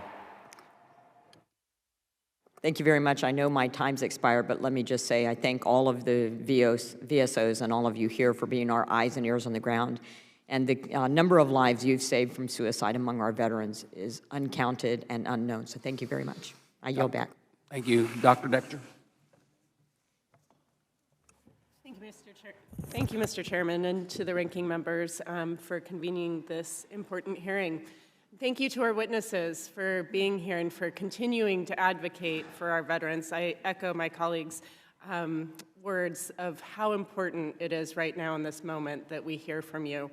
And just as a physician who served in the VA, took care of patients in the VA for years, I'm deeply grateful for the work that you are continuing to do.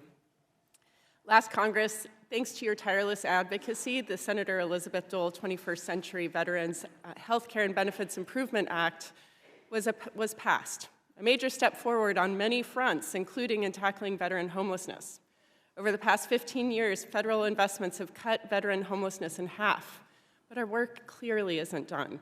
Last year, nearly 34,000 veterans in the U.S., including more than 1,400 in my home state of Oregon, were still without a home. Just last week, I held a roundtable with veterans, VA leadership, and advocates in Oregon, and effectively addressing houselessness and mental health are their two top priorities. The Dole Act increased per diem rates for transitional housing and ensured the VA could provide basic necessities like food, transportation, and hygiene products for our unhoused veterans. These are essential life-saving provisions, yet Congress has failed to fund them. Commander LaCourcier, can you speak to how impactful it would be to fully fund the Dole Act programs for veterans experiencing homelessness? Doctor, thank you very much for that question and everything. And yes, the American Legion, we're ecstatic to see the Dole Act get across the hurdle and everything. When it comes to veteran homelessness, we care about veteran homelessness as much as we do about veteran suicide. But veteran and homelessness are two words that should never, ever be used in the same sentence.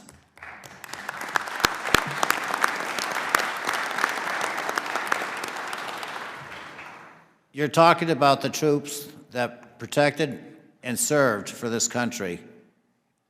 And almost every veteran that's ever served this country will continue serving the country even after they take the uniform off. So we are trying to do everything we can to help reduce, well, let me take that word back, to eliminate veteran homelessness. Thank you. And yes, we will do anything we can to work with your committees and work with Congress. And like I said in my testimony remarks, we're here to work with Congress. Thank you. Thank you so much, Commander, and I couldn't agree more, and that's exactly the sentiment I heard back in Oregon, that we must end veteran homelessness. So we have a bipartisan majority who are in agreement that these programs are necessary. We passed the bill, but we still haven't found the impetus and the prioritization successfully to actually fund it, and that's unacceptable.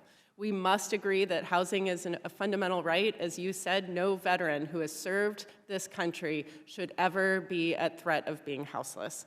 So I hope that my colleagues can stand with us to make sure that we end this and prioritize our veterans over potentially taxpayer or tax breaks for millionaires. We have the resources. We just need the political will. Thank you. I yield back, Mr. Chair. Thank you. We now recognize the senator from Illinois, Senator Duckworth. Thank you, Mr. Chairman. When my colleagues and I passed a PACT Act in 2022, we helped create the largest expansion of veterans benefits in decades. But I remember when I was State Director of Veterans Affairs, and I just been appointed to that position, and I had one of the pilots that was a Vietnam pilot, Vietnam veteran, who was dying from Agent Orange-related exposure. And I did everything I can to try to get him his benefits. This was a man who used to give me check rides and terrified me. Because the pilots, the Huey pilots who got back from Vietnam, they knew what they were doing. And they didn't take guff from us young bucks. And he used to terrify me annually when he would give me my check rides. But I remember trying so hard to get him his benefits, and he ended up dying before he received his benefits. And we were able to get benefits to his spouse. But it were not for you. If it were not for VSOs fighting for Vietnam veterans, we would never have passed the presumptive conditions that then set up the stage for the PACT Act. So I just want to tell you how critically that fight was for over 40 years. And the key to that is the fact is that with the PACT Act, we think we're adding benefits now, and we think we know what those conditions are now. But I'm going to tell you that some of these conditions are going to take 20, 30, 40 years to manifest themselves, like they did with Agent Orange exposure. It's going to take a while for neurological conditions. It's going to take a while for some of this. It may be 20, 30 years after exposure before the veterans are showing signs of their toxic exposure. So that is why it is so critically important that we get veterans enrolled and get them into the system. I remember flying into Baghdad, and we two pilots would take turns holding our breath because that scuzz layer of polluted air above Baghdad was so toxic it would burn my lungs, and we would actually, our eyes would water coming in for landing. I remember thinking, man, those poor suckers down there, what are they living under? But then I lived in Balad, downwind from the burn pits.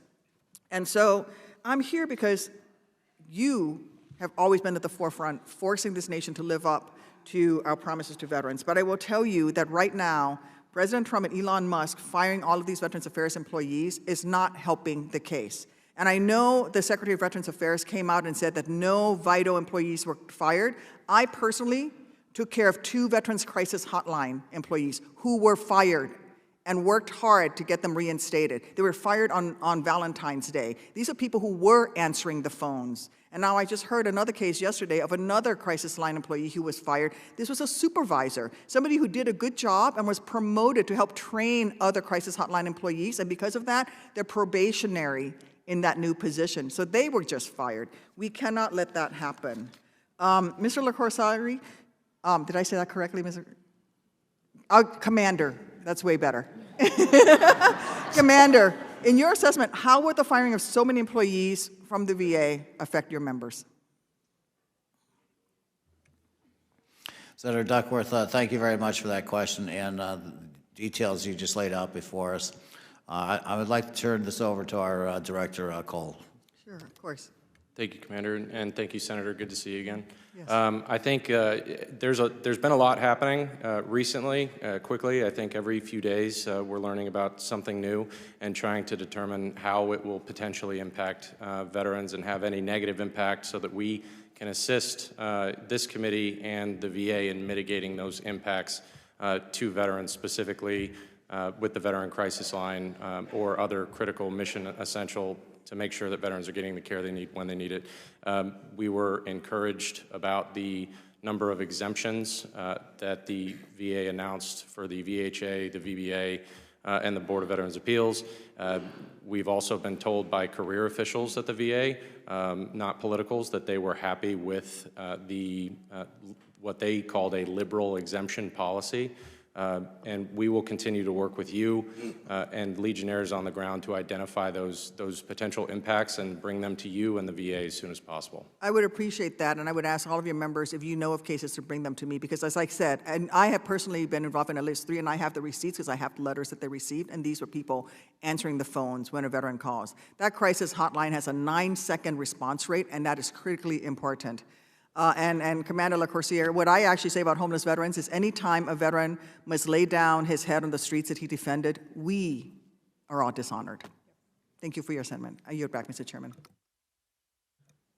Congressman McGarvey, you are recognized for 3 minutes. Thank you very much, Mr. Chairman. Thank you all for being here today. We are seeing drastic, massive cuts right now at the VA.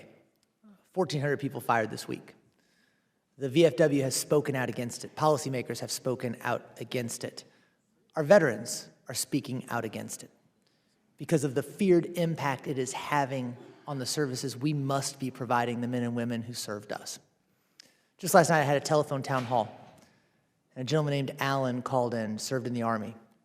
He was at the VA getting health care, and one of the things he told me about, he said, the people here are scared. Morale is down. They don't know if they're going to have their jobs. We made a promise to take care of our veterans. We have to fulfill that promise. I want to make sure we do. We will not back down on this committee. I want to ask you guys a few questions related to the workforce at the VA. Commander, do you have numbers on how many veterans work at the VA? 440,000. Mr. Garvey, thank you very much for that question. I'm going to turn, I believe it's approximately 400,000, but I'm going to turn that over to, I want you to have the honest answer. I want to turn it over to Director Cole. Thank you. Thank you, Commander. Thank you, sir. I don't have a specific exact number that I can give you right now, but I believe it's in the neighborhood of 360,000. Amazing. Do you know what percentage that is of VA's workforce? VA's total workforce is 469,000 employees. That has increased from, I believe, about 49,000 in FY01. So significant increase. A huge percentage of veterans work at the VA. Yep. We have not been able to track down a solid number for how many veterans have lost their jobs in these mass firings. Do you guys have that number? We do not, sir. Okay. About how many military spouses have lost their jobs in these firings? We haven't been able to track that down either. No, sir. Right, and part of the reason we don't know this is because of how this was done. There was no impact analysis done before they laid off all these people, no impact of how it would impact our service members currently with their military spouses, our veterans, and the people we're supposed to serve. We got 30 seconds left. I told you about what I'm hearing from my veterans in Louisville, Kentucky. What are you all hearing from your members about the impact this is going to have? Thank you, sir. I'll just go ahead and follow up. I think the lack of clarity, which we did discuss with the Secretary in our meeting yesterday and then with VA officials on Monday from all 4 administrations, that we need more clarity on who specifically is being impacted, and we encourage them to proactively message with us, the committees, and veterans in the country about those impacts. But as of now, we don't have that information. Yeah, that was a very nice way to say that we're afraid this might be screwing our veterans. Let us know we're going to keep that from happening. Mr. Chairman, I yield back. Congressman, we had 7 people fired at our Veterans Hospital in Maine yesterday. 5 were veterans. 5 of the 7 were veterans. So be clear, when you hear 1,000 people laid off, 300 or 400 of those are veterans. Representative Morris. Thank you, Mr. Chair. I began my remarks yesterday by expressing my grave concern about the ongoing assault on the civil service and VA employees. Shortly after yesterday's hearing, I learned that these mass firings hit Minneapolis VA, which serves over 100,000 veterans in the Twin Cities and surrounding areas. We're talking about public servants with records of strong job performance, many of whom are vets themselves, who now find themselves out of a job, all without notice or cause. Many of the VA employees who were just laid off in Minneapolis are veterans themselves, men and women who made the honorable decision to serve their fellow vets even after they completed their own military service. I find it hard to believe that these mass firings won't affect the care and services that our veterans have earned. Commander, I'm grateful to you and your fellow Legionnaires for being here today. I was honored to meet with a strong delegation from Minnesota yesterday. I'm grateful to them for traveling all this way to the halls of Congress. I want to thank you for sharing your stories and for your advocacy on behalf of your fellow veterans.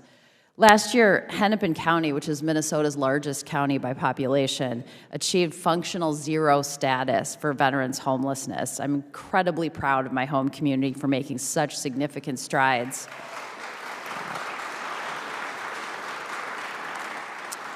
Thank you. That does deserve a round of applause. I'm really proud of my home community for making such significant strides in caring for our veterans, and it gives me hope that Minnesota can be a model for the whole country in the fight to end veteran homelessness. Commander, I'm wondering how federal investments in housing and other wraparound services will help to fight the veteran homelessness crisis. Dr. Morrison, thank you very much for that question. Increasing the number of HUD-VASH vouchers that are made available, and working with SSVF, that alone can impact and reduce our veteran homelessness.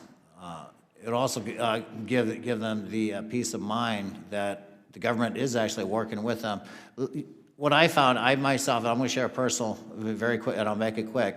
Outside of the American Legion, I'm currently on year's leave of absence, but when I return back to Connecticut after my year, I go back to working for the Soldiers, Sailors, and Marines Fund, which is a fund that the American Legion handles for the state of Connecticut, which is temporary financial assistance. And what we find out traditionally towards the latter part of the year, in the fall time, which is a critical time of the year, now we're starting to fall short on the availability of the HUD-VASH vouchers and everything.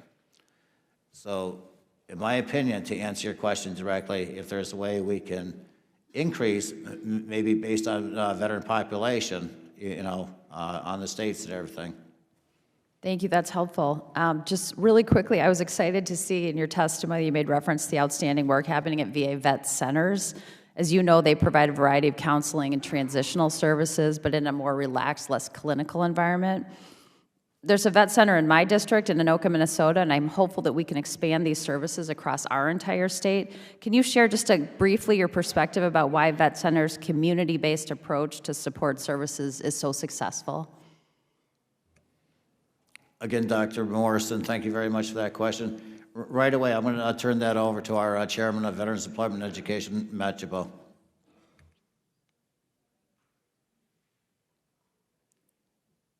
Sorry, could you repeat the question?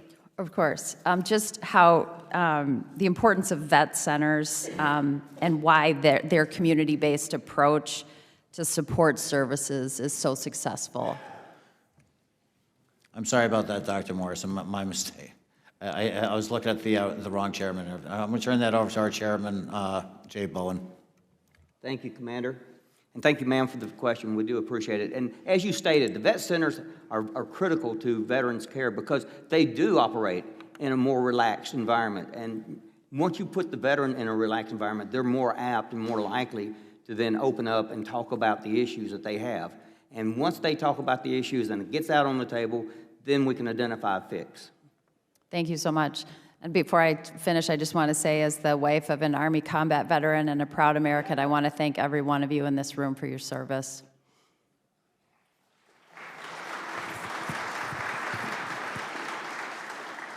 So I will apologize that I had to leave at the beginning. I normally ask questions first, but we didn't save the best for last, but I'm going to be the one that asks the last questions, if that's all right.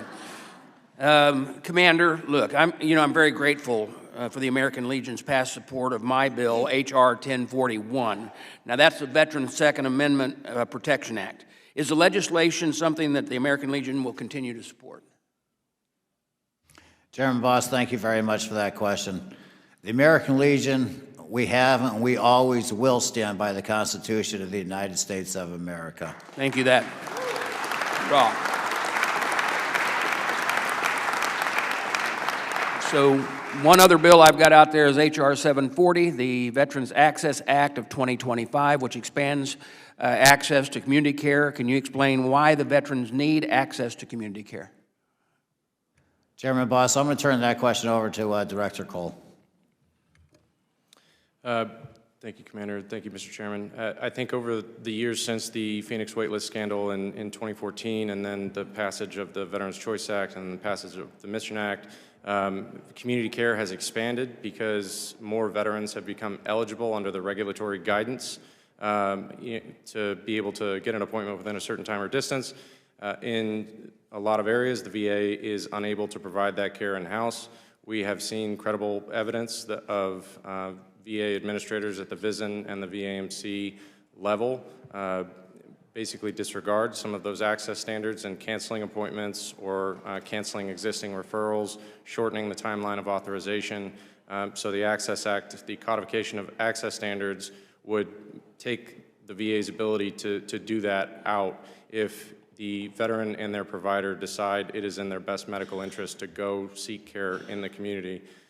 So that, number one. But number two, the very important provision is oftentimes we hear from veterans across the country that they're happy with the care that they get at VA, they're happy with the quality, they're happy with the care they get at their community provider. They're frustrated with the referral process and the scheduling process and the hurdles they have to overcome and the communication between those community providers. So the second important provision in that bill would seek to streamline the scheduling process, which is why we reviewed it and supported it. Thank you. Thank you. Real quickly, Commander, before my time runs out here and we go to our closing, I just want to let you know that I know you brought up the TAP programs. Remember, I'm a veteran that left the Marine Corps in 1983. Back then, we did get a TAP. It was a TAP from the Colonel saying, hey, nice to see you. Thank you for your service. But we are, on our committee, wanting to work very closely with HASC, with because it is under DOD's control, the scheduling, but we need to get that coordinated. And the sad thing is that like a VA, if you've seen one TAP program, you've seen one TAP program. They need to be uniform. We need to be able to get the information to our veterans so as they separate, that they know what's available to them for every issue, but mostly so that they know what mental health issues are available to them so that we don't lose them in being part of that, whether it's 17 or 21 or whatever that number is. One is too many with veteran suicide. So we make that commitment. We'll be working on that with you. So with that, I now want to recognize the ranking member, Mr. Cano, for his closing statement. Thank you, Mr. Chairman. Regarding the Access Act, I just want to say that it does nothing to enhance the shortage and understaffing at the community care coordination offices among the many, many VMACs across the country. And part of the bottleneck with the referral process is the understaffing of those offices, and I don't know that they were exempt from the firing or the freeze that your organization inquired about with senior career officials. What I'm troubled by is the acceptance from these career officials about the whole policy. Was the question asked, was there an analysis performed, not only about the impact, about the necessity for these firings? What was the purpose of these firings? Waste, fraud, and abuse is bandied about as a justification, but where is the justification prior to these firings? It seems to me they occurred willy-nilly and indiscriminately. And the evidence is in the many, many many veterans that have answered our survey about, and VA employees generally who've replied to our survey. And I would urge that a similar survey be done by your own organization about the veterans who have been fired. I would assert that there's no credible justification. Waste, fraud, and abuse is just an excuse that has been put out there. In fact, the very people who are responsible for waste, fraud, and abuse investigations were the first people fired by this administration. They fired the Inspector General, who has held tough investigations against both Republican and Democratic Inspector Generals. I've just reviewed some reports from the Inspector General on President Biden that were not, President Biden's VA secretary, that were not very flattering. So it's not credible to me that waste, fraud, and abuse motivated these mass firings at VA. Now, Mr. Chairman, before I end, I wanted to say I'd like to share something. Yesterday and today, you've accused my Democratic colleagues and me of fear-mongering, and you say that we're not aware, that you're not aware of any direct effects on patient care due to VA's reckless firing of 2,400 employees and counting. Well, you've repeatedly invited folks to share examples with you, so I'd like to share one with you now. On Monday, 2 clinicians who performed mental health intake at the Cleveland VA Medical Center were dismissed. This is already wreaking havoc on patient care and patient safety at that facility. Additionally, prosthetics and supply chain staff have been fired. This directly affects patient care because these employees play a critical role in procuring the medical devices veterans need and equipping surgical suites with necessary supplies. I met with this particular employee, fired employee yesterday. They were in attendance at the hearing, and they also indicated that it could mean that veterans who need prosthetics could be, the supply for them could be delayed. Now, this is a very urgent matter, and I don't think we can sit around and pretend to believe senior officials who are under duress by the senior leadership who tell you, they're comfortable with the exemptions, and that should be accepted at face value. There's prima facie evidence that I'm presenting to you now that you should face that with skepticism.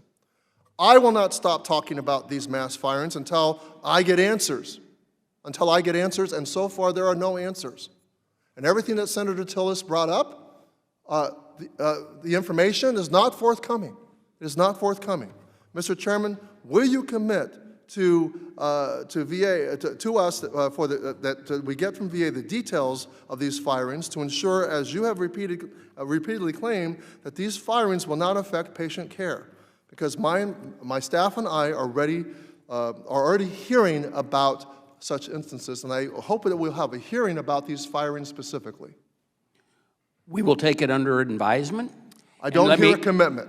I will take it under advisement. I have actually been meeting with the Secretary know what the conversations have been. Also know that each person that's been let go, in their letter, it says that they can appeal to their supervisor immediately to find out if that there are, and then I would ask those who have come before you. I mean, you've all stuck on your talking points very, very, very well, and I appreciate that.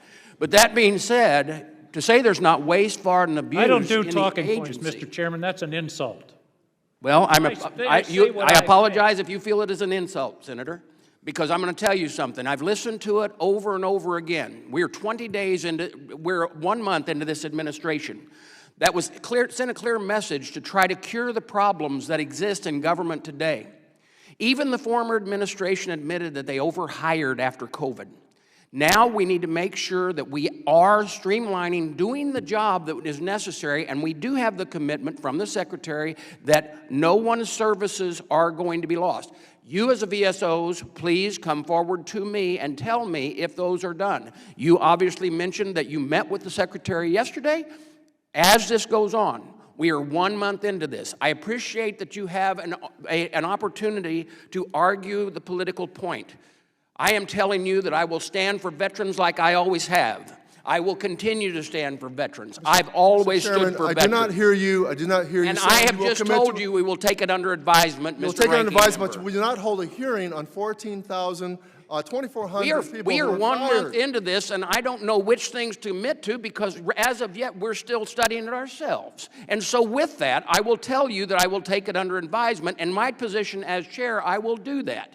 You don't need to tell me how to take my position as chair. I didn't do that when you were chair, and I don't appreciate it in front of this group, you doing it now. So let me explain this to you.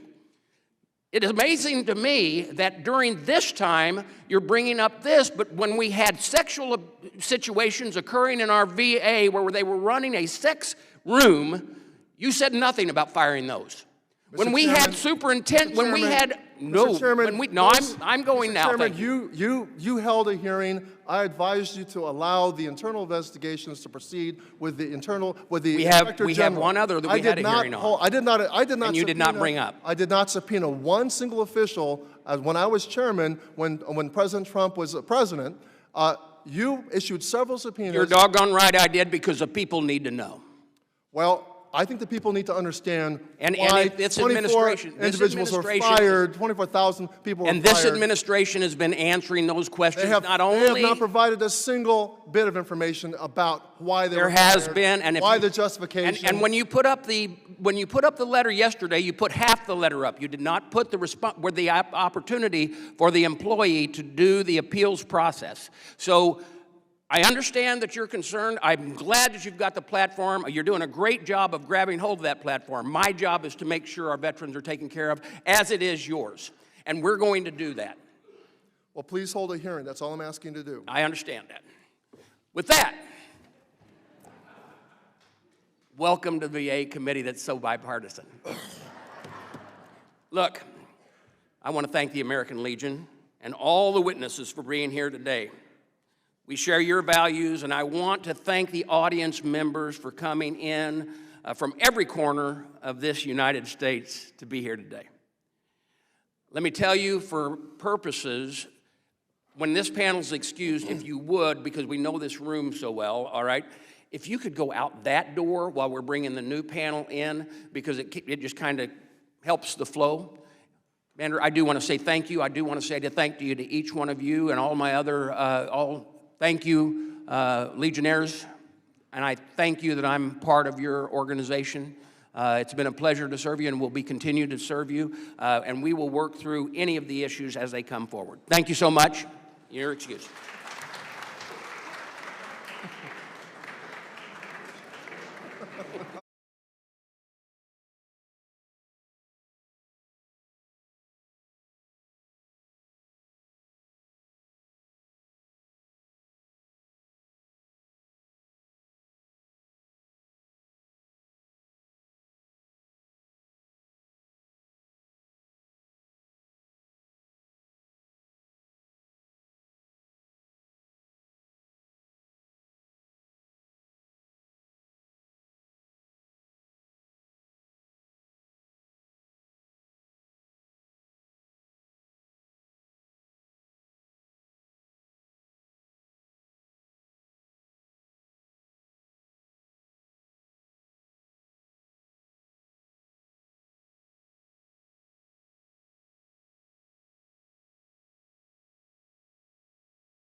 take your seats.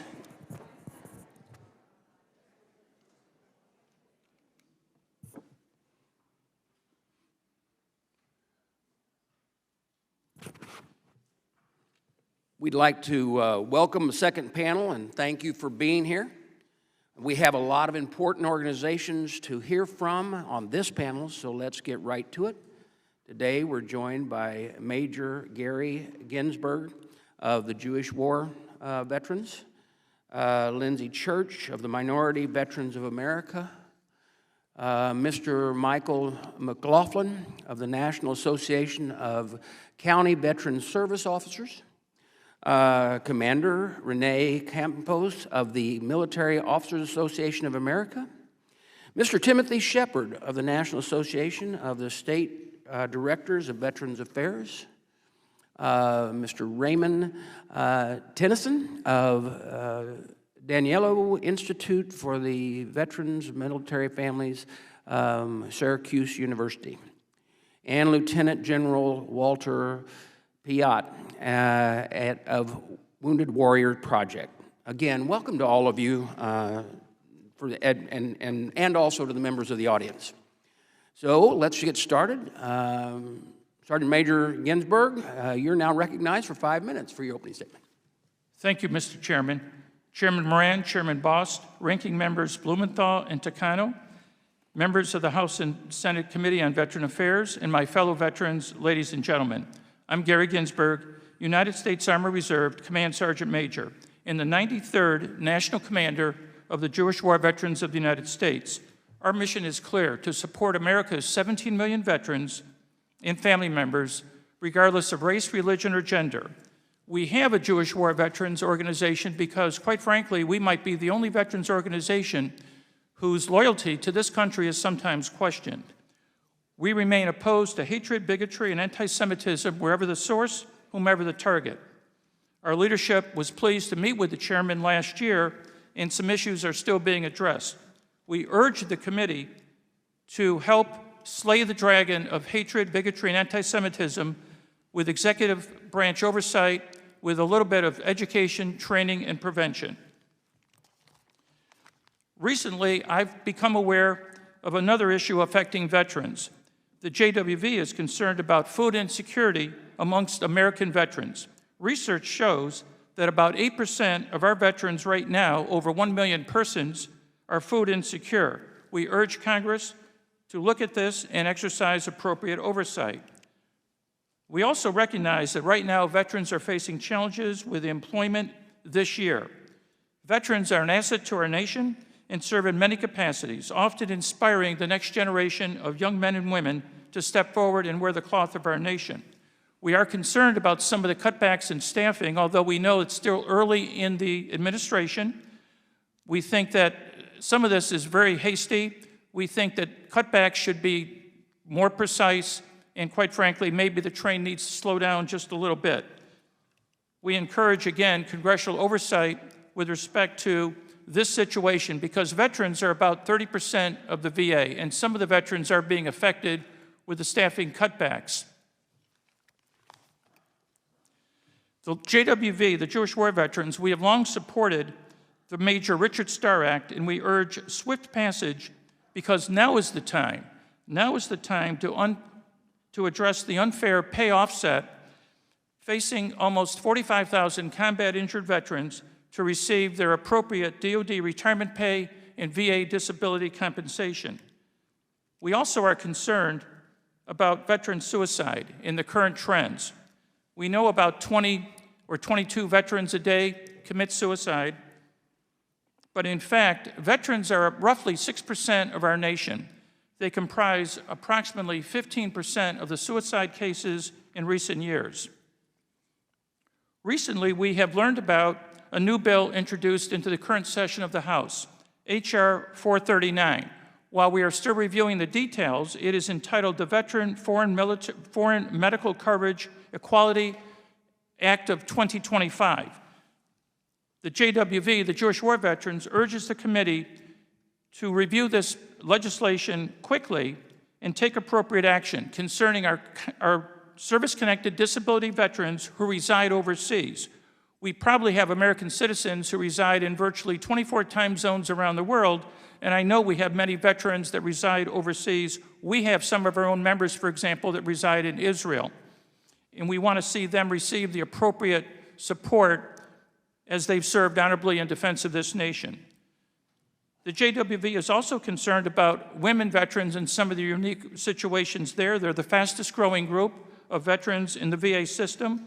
We support addressing some of the specialized health care with respect to our women veterans, whether it's increasing cancer screenings, improving mental health, accessing infertility assistance, and of course, reducing intimate partner violence. We urge the VA to fully implement all portions of the Deborah Sampson Act. As I get to my concluding remarks, I'm reminded in 1945, following the Battle of Iwo Jima, a Navy chaplain, Roland Gittleson, offered a statement during the memorial service for the Marines that fell at Iwo Jima. That bipartisan spirit is necessary today. I also urge the committee, going forward, every decision you make, please consider it as if it was your own son or daughter, family member, or best friend. At this time, I thank you for the opportunity to testify before the Joint Committee of the House and the Senate. I thank you very much, and that concludes my comments. I look forward to any questions. Thank you, Sergeant Major.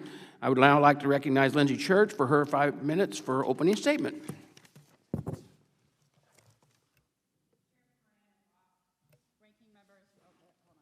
Sorry. Microphone. There you go. Still learning.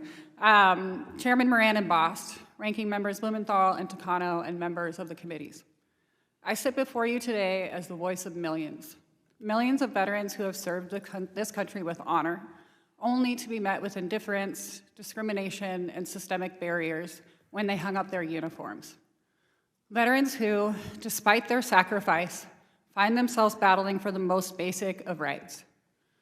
Healthcare that meets their needs, a roof over their heads, and the dignity to live free from political attacks on their very existence. I also sit before you as a third-generation Navy veteran and a proud transgender American. My family has dedicated their lives to service in and out of uniform. I brought them with me today in the form of dog tags. We have fought across generations for an America that is barely recognizable. The state of veteran services in this country is imperiled. We are watching the gutting of the Department of Veterans Affairs, an institution that is supposed to be the backbone of veteran care. Thousands of VA employees, many of them veterans themselves, have been indiscriminately fired overnight, jeopardizing the quality and accessibility of care for millions. Veterans are being turned into collateral damage in a war of political posturing. This is not governance. This is negligence at best, willful cruelty at worst. Our community is under attack. Minority veterans, those who are Black, Indigenous, veterans of color, women, LGBTQIA, religious minorities, immigrants, disabled, are being told through policy and practice that our service, our sacrifices, and our lives do not matter. Executive orders and legislation are being wielded as weapons to strip away our rights. Critical health care is being gutted. Gender-affirming care, reproductive health services, and mental health support are being dismantled under the guise of government efficiency. And let's not pretend this is about efficiency. This is about erasure. We refuse to be erased.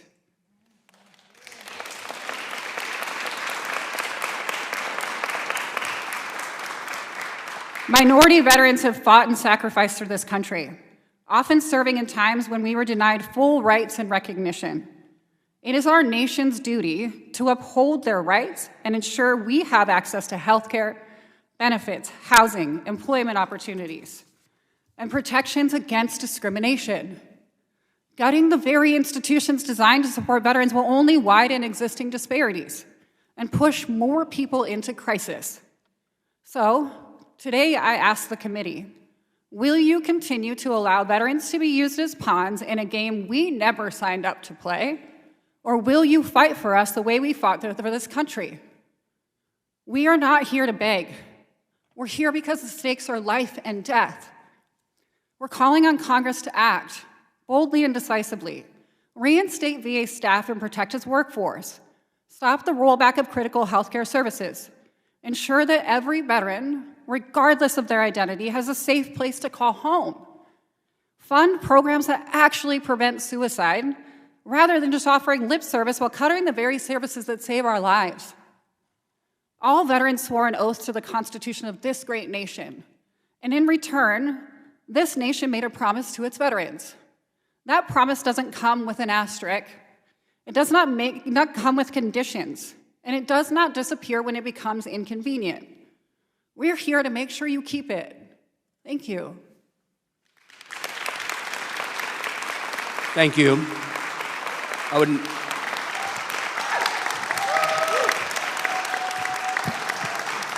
Thank you.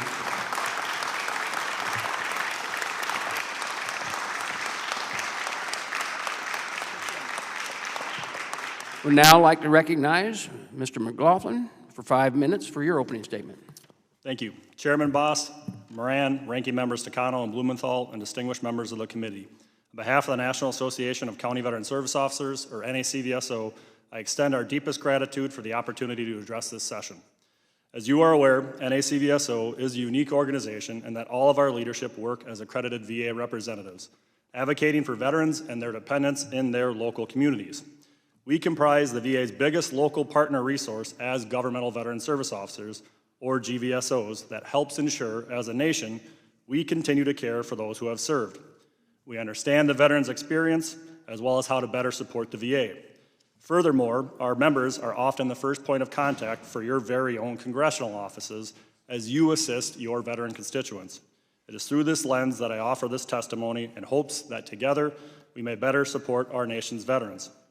NACVSO wishes to express our gratitude for the passage of the Senator Elizabeth Dole 21st Century Veterans Healthcare and Benefits Improvement Act. This legislation includes several provisions aimed at improving services for veterans and their families. Notably, Section 302, the Commitment to Veteran Support and Outreach Act, or CVSO Act, marks a historic first step in providing funding for local GVSOs. This acknowledges what NACVSO has long known, that delivering veteran services is most effective when it collaborates with experts at the local community level. While we appreciate this progress, funding alone isn't enough. Stronger partnerships between the VA and local advocates remains essential. One immediate step would be to ensure that the Veteran Benefits Improvement Act of 2024, Section 4, is completed expeditiously. This report can serve as a roadmap for transforming veteran services into a combined arms effort by mobilizing all levels of government to meet the needs of veterans efficiently and effectively. As VA-accredited representatives, our members work tirelessly to help veterans submit the best claims possible. However, there have been growing concerns about the overdevelopment of disability claims, an issue that delays decisions and wastes taxpayer dollars through the unnecessary scheduling of disability exams. We appreciate that VA leadership has engaged with stakeholders on this. We recognize that these challenges stem from many complex issues and is not intentionally done by VA. We encourage this body to amend how VA is required to implement toxic exposure risk activities, or TARA exams. For example, by ensuring that when a veteran has a confirmed TARA, it does not automatically trigger an unnecessary TARA examination while other forms of service connection are obvious. VA can reduce expenses while also streamlining a favorable outcome for the veteran. Similarly, we urge greater adherence to the fully developed claim, or FDC process, which is designed to improve efficiency and reduce the number of exams. NACVSO stands ready to work with VA and this body to improve TARA and restore the FDC process, to ensure that claims and decisions are timely, accurate, and fiscally responsible. While it is not immediately an issue before this body, NACVSO would like to publicly oppose any future policy or legislation that would seek to means test a VA disability. A veteran service connected is not tied exclusively to economic impediments, but also considers social and familial impairments. I'm a veteran and the proud son of a Vietnam veteran who was severely wounded during the Tet Offensive. Those wounds led to the amputation of his leg.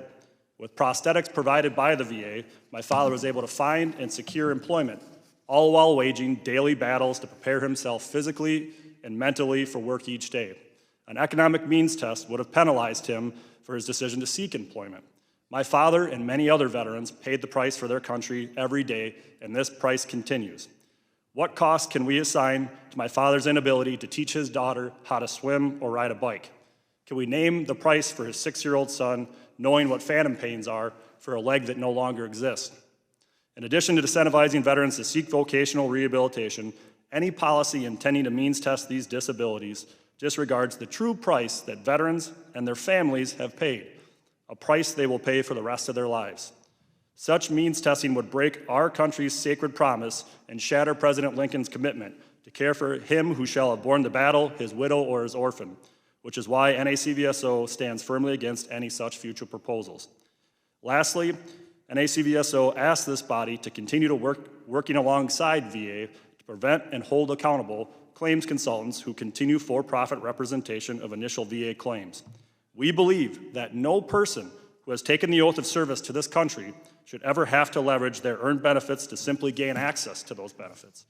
As such, we humbly implore this body to look at every means possible to provide agency reform and increase support for pro bono access to these services. Chairman, ranking members, and members of the committees, on behalf of NACVSO, thank you for your attention to these matters. I look forward to our continued work together to better serve our nation's veterans and their families. Thank you, Mr. McLaughlin. Now I'd like to recognize Commander Campos for 5 minutes for her opening statement. Chairman Bost, House and Senate Veterans Affairs Committees, I invite MOA members here and our staff today to stand. They represent over 350,000 members whose voices strengthen our advocacy. We thank you for the opportunity to share our veteran priorities. Let me begin by commending your work last year in the Dole Act. It a testament to the power of collaboration and bipartisan support in achieving meaningful reforms. Yet much remains to strengthen support to veterans. Here's a short list of MOA's priorities. For veterans health care, it's supporting veteran caregivers by passing the Veteran Caregiver Re-Education, Reemployment, and Retirement Act. Just as veterans answered the call to serve their nation, their caregivers also answered the call to step up and serve them. These caregivers sacrificed their own futures, giving up financial security, career advancement, and personal well-being to care for our nation's heroes. Yet, when caregiving ends, whether it's due to ineligibility to veterans' services or the passing of their loved one, many are left struggling to rebuild their lives. For example, one son cared for his Vietnam father for a decade. When the role ended, he faced difficulty re-entering the workforce due to outdated skills and employment gaps. A returnship program, as proposed in this bill, would provide crucial reemployment opportunities. This act fulfills our nation's promise to those who sacrifice so much. It empowers caregivers financially, while potentially reducing long-term reliance on federal assistance. We urge Congress to pass this legislation. We also seek action to strengthen support for women and other underserved veterans by eliminating barriers to health care. These veterans face limited provider availability, lack awareness of benefits, they experience longer wait times and disparities in healthcare outcomes. And they face challenges due to income, education, and other systemic barriers that create inequities in accessing vital services. MOA urges Congress to pass the Improving Menopause Care for Veterans Act to advance research and to enhance care for women veterans, and to reintroduce the SAVES Act to expand care and benefits for survivors of MST. For veterans' benefits, we ask your support in ending the wait for the toxic exposed veterans by codifying framework for the presumptive process. The PAC Act was certainly historic, but veterans still wait decades for recognition of toxic exposures. Since World War I, only 30 exposures have been recognized, taking an average of 34 years to establish presumption. MOA and DAV's Ending the Wait report highlights the urgent need to improve the presumptive process. We urge Congress to codify a framework that acknowledges exposure and its risk, concedes exposure when justified, and commits to ongoing research linking exposures to healthcare outcomes. This framework is an essential first step to delivering the healthcare and benefits earned. Additionally, we encourage Congress to focus on improving the transition services for service members by including VSOs in the TAP process. We all know financial stability is crucial to a smooth transition to civilian life. The Benefits Delivery and Discharge Program helps expedite claims process, but excluding VSOs from TAPs increases unnecessary risk. As both a VSO and an MSO, MOA leverages its expertise to bridge the gap between the military and civilian communities. Including VSOs in TAP would provide transitioning service members with the essential guidance they need. We ask Congress to reintroduce and pass the TAP Promotion Act. Finally, we urge Congress to immediately pass this year's VA funding and secure FY 2026 appropriations by October 1st. Predictable, sufficient funding is vital to sustaining VA's health and benefit systems, meeting the growing needs of veterans and their families, and fulfilling congressional mandates without disruption. MOA thanks you for your leadership and commitment to those who have served, and we stand ready to work with Congress to hold our nation's promises and ensure every veteran receives the care and benefits they earned. Thank you, and I welcome your questions. Thank you, Commander. I now recognize Mr. Shepard for 5 minutes for your opening statement. Well, thank you, Chairman Bost. I am Tim Shepard, President of the National Association of State Directors of Veterans Affairs, or NASDVA for short. Please accept our submitted written testimony for the record. NASDVA was founded in 1946 following World War II to unite VA leaders from all 50 states, 5 U.S. territories, and the District of Columbia. NASDVA is tasked and held accountable by our respective governors, state boards, or commissions to address the needs of our veterans. Although each state or territory is unique in its organizational structure, programs, and resources, we are frontline advocates for our nation's 18 million veterans with the common goal of conducting outreach and serving them. Importantly, we partner with the federal VA, VSOs, and community partners. The relationship between federal VA and NASDVA is formalized by a standing memorandum of understanding, which we will have signed later this summer with Secretary Collins. The two most important VA grant programs with VA are the State Veterans Home Construction Program and the Veterans Cemetery Grant Program. The State Veterans Homes provide more than 50% of the total VA long-term care in 171 operational homes with over 30,000 beds of care. There are 81 priority Group 1 projects, which requires roughly $1.3 billion for the federal 65% match. Both our association and the National Association of State Veterans Homes recommends increased funding from the proposed budget of only $147 million to at least $650 million to address the increasing need for nursing care and fund at least a half of the pending grant request.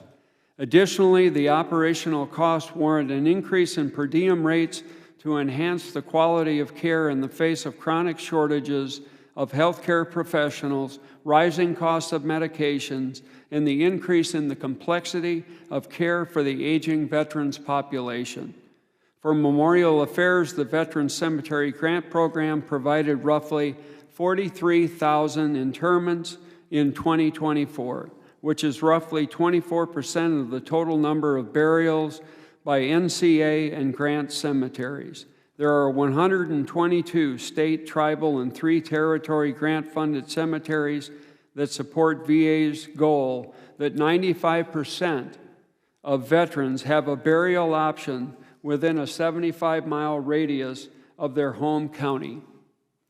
The FY 2025 budget proposal is only $60 million, Priority Group 1 projects are for expansion and improvement of existing cemeteries and totals more than $100 million.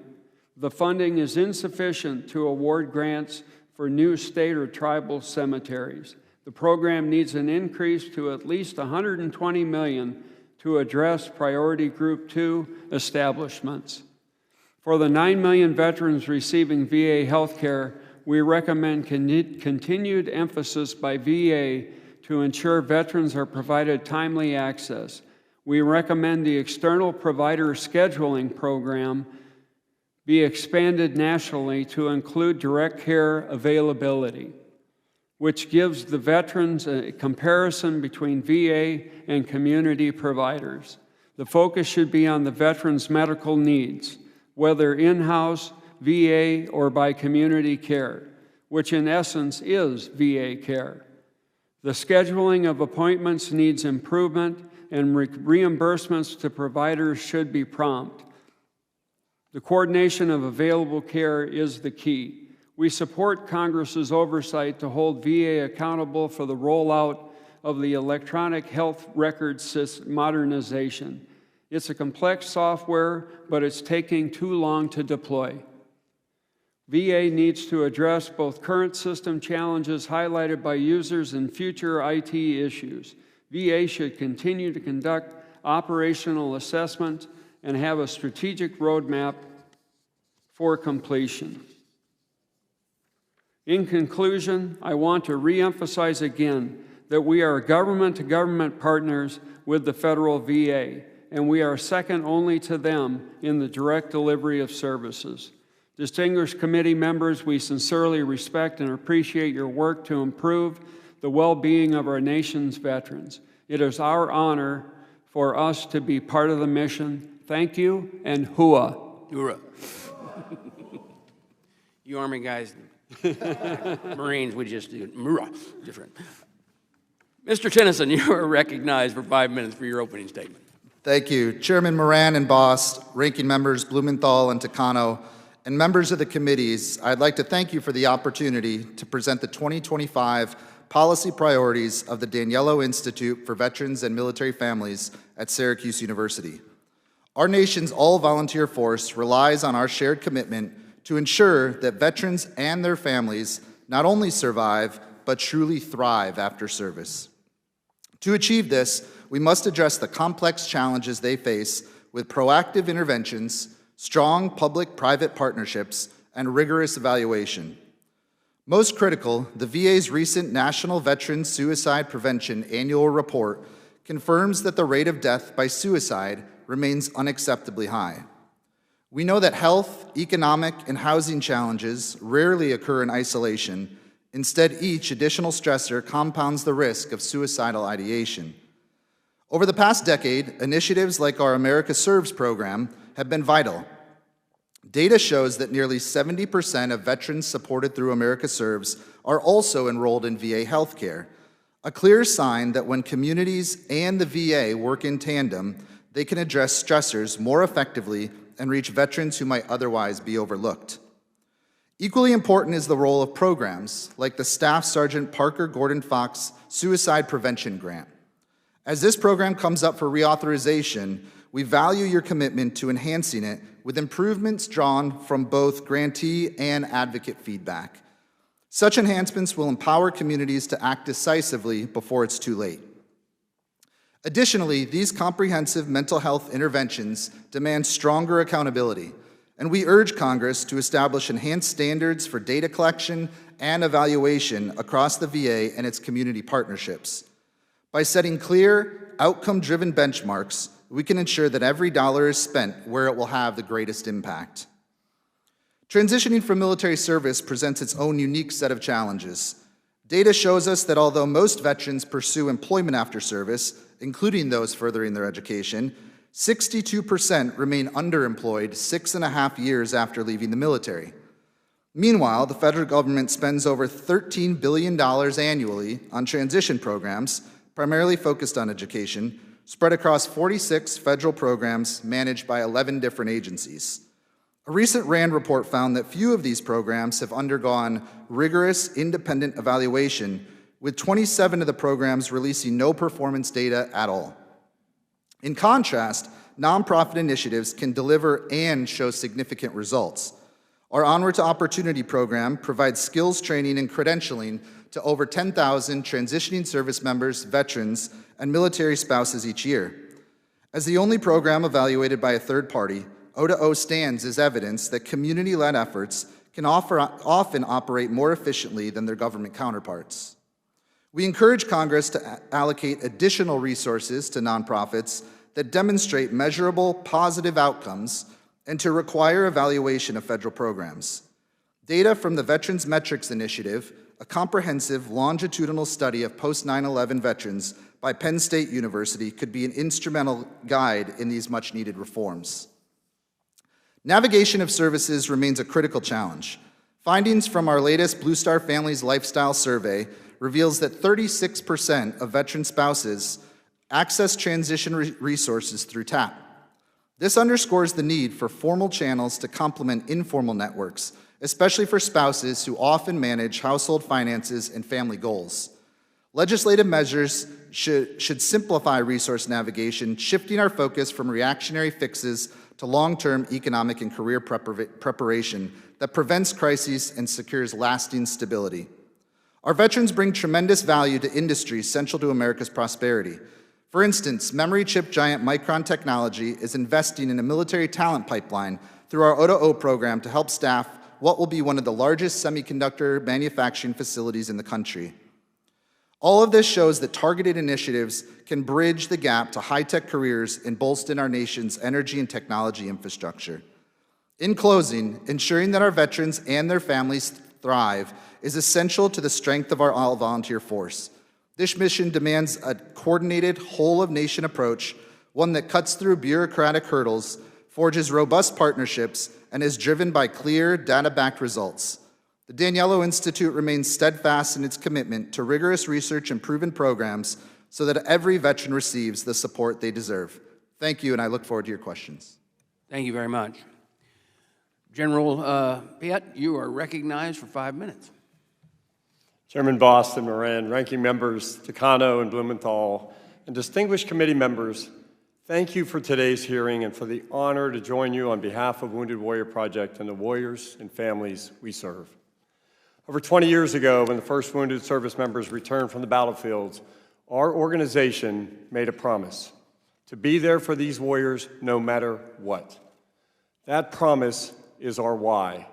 It's the reason Wounded Warrior Project exists, to bring every warrior fully home, mind, body, and soul, and connect them back to a path in life of hope and purpose. Today, our promise endures, but the future of service will require more. Warriors will continue to defend our country. Warriors will struggle.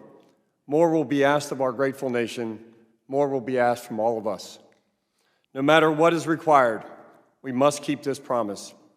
It's an extraordinary commitment in return for extraordinary sacrifice. As we look to the future, Wounded Warrior Project remains committed to working with you. Your invaluable support will make all the difference in helping our nation's wounded veterans thrive in life following military service.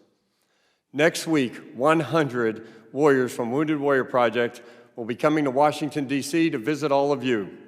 These warriors will bring with them the experiences of struggle and uncertainty, but they will also bring with them the power of hope and healing. They are the voices for their communities and will help deliver the message of how we can best support them. They will specifically address 3 issues: mental health, financial wellness, and traumatic brain injury. Our warriors will share how you can support their mental health needs. They will ask for your help in passing a Veterans Access Act, which will set access standards for VA's mental health residential rehabilitation treatment programs. These intensive care programs provided life-changing mental health care to over 30,000 veterans in 2023. And we appreciate all who have made this critical issue a priority. Our warriors will also tell you how you can best support their financial wellness. They will once again ask Congress to pass the Major Richard Starr Act, which will expand concurrent receipt policy to more than 54,000 military retirees whose careers were cut short due to combat-related injuries. allowing them to collect their full compensation through the VA and DoD that they earned and deserve. Our warriors will also tell you how you can support veterans living with traumatic brain injury. They will ask for continued investment in research that explores the course of neurological and cognitive functioning after TBI and builds evidence to expand access to effective treatments and community-based support. TBI is a complex injury with a spectrum of short and long-term conditions. We must continue to support the study of impacts on repetitive, low-level blast injuries on veterans' mental health, as we have with efforts like the Precision Brain Health Research Act of 2024. I'm grateful that so many of you on this committee have made time to meet with these warriors next week, where they can share their experience with these issues and the lasting impact your support has had on their lives, their families, and their communities. I sincerely thank you for the honor to testify and for all you do in your part in helping us keep the promise. Thank you again for all you do. I look forward to your questions. General, thank you. General, thank you, and thank each one of you for your testimony. We're now going to go to questions. I recognize myself for 3 minutes. Commander Campos, why is it so critical to hold VA accountable in its efforts to improve access to residential treatment options? Chairman, thank you for that question. Well, it's really important that VA expands its services to our RTP programs. Most of the VA can't and is unable to deliver those services completely through its own system, so we need that care in the community. So those services are vital, and that's where the veterans are, and it's especially important in rural areas where VA does not have a footprint. So those programs are very, very important, and we would also like to see some other expansions, even in terms of mental health, with the vet centers. So it's more in the community. It's very well received by veterans. They feel comfortable going to those centers, and we'd like to see that continued expansion. Thank you. Mr. Shepard, there is currently a major focus on providing adequate care for our veterans, both within the VA system and throughout the community care providers. How has legislation such as the Mission Act been beneficial to strengthen ties between VA and community care providers? Thank you for that question, Chairman Bost. I will speak my own situation. I find that community care is incredibly important and available. If there's one thing I've seen between care at the VA versus community care, the process for scheduling is a little clunky, but I think the VA has gotten better at that. But more importantly, the quality of the community care has been outstanding. And I see it across the nation that we continue to grow and improve in our ability to work those two together, and with the idea that, hey, it's the best interest of the veteran, get them to the right care and get them there as quickly as you can. Thank you. General, in the past, veterans readiness and employment and VR&E has been called the crown jewel of the VA by members of this committee. Recently, however, the VR&E has had some serious issues relating to staffing and modernization. What steps should Congress take to bring VR&E back to the level that the veterans deserve? Thank you for the question, and thank you for all you've done with this issue. I think just continued support there, and I think you leverage on our the VSOs as well. I think we all have a role to play in here on employment for our veterans to get access to this care. I think it's a lot to ask for the VA to do it all on their own, but we believe continued pushing of that act will continue to bring the services our veterans need and deserve. Thank you. Dr. Dexter, you are recognized for 3 minutes for questioning. Thank you so much, Chairman Bost, and thank you for holding this important hearing once again. Thank you to our witnesses for being here. Your advocacy is invaluable, as hopefully each of you know. I thank you all for what you do each and every day. Being advocates is a work of passion, it's a work of commitment, And I think right now it is also critical to acknowledge the extraordinary courage it takes for some to be in this space. Lindsay, I just want to be clear that I'm grateful to you for your dedication. I'm clear your courage is extraordinary at this moment in time, and it's a beacon of hope for many veterans across this country. Each and every veteran deserves equal respect. And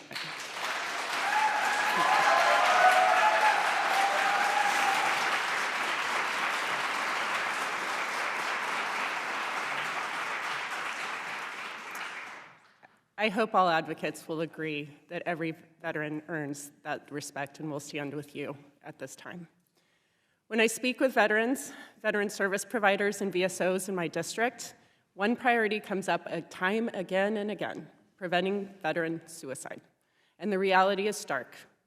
Lindsay, the system has consistently failed those you represent, and it has led to devastating health outcomes, including unacceptably high suicide rates.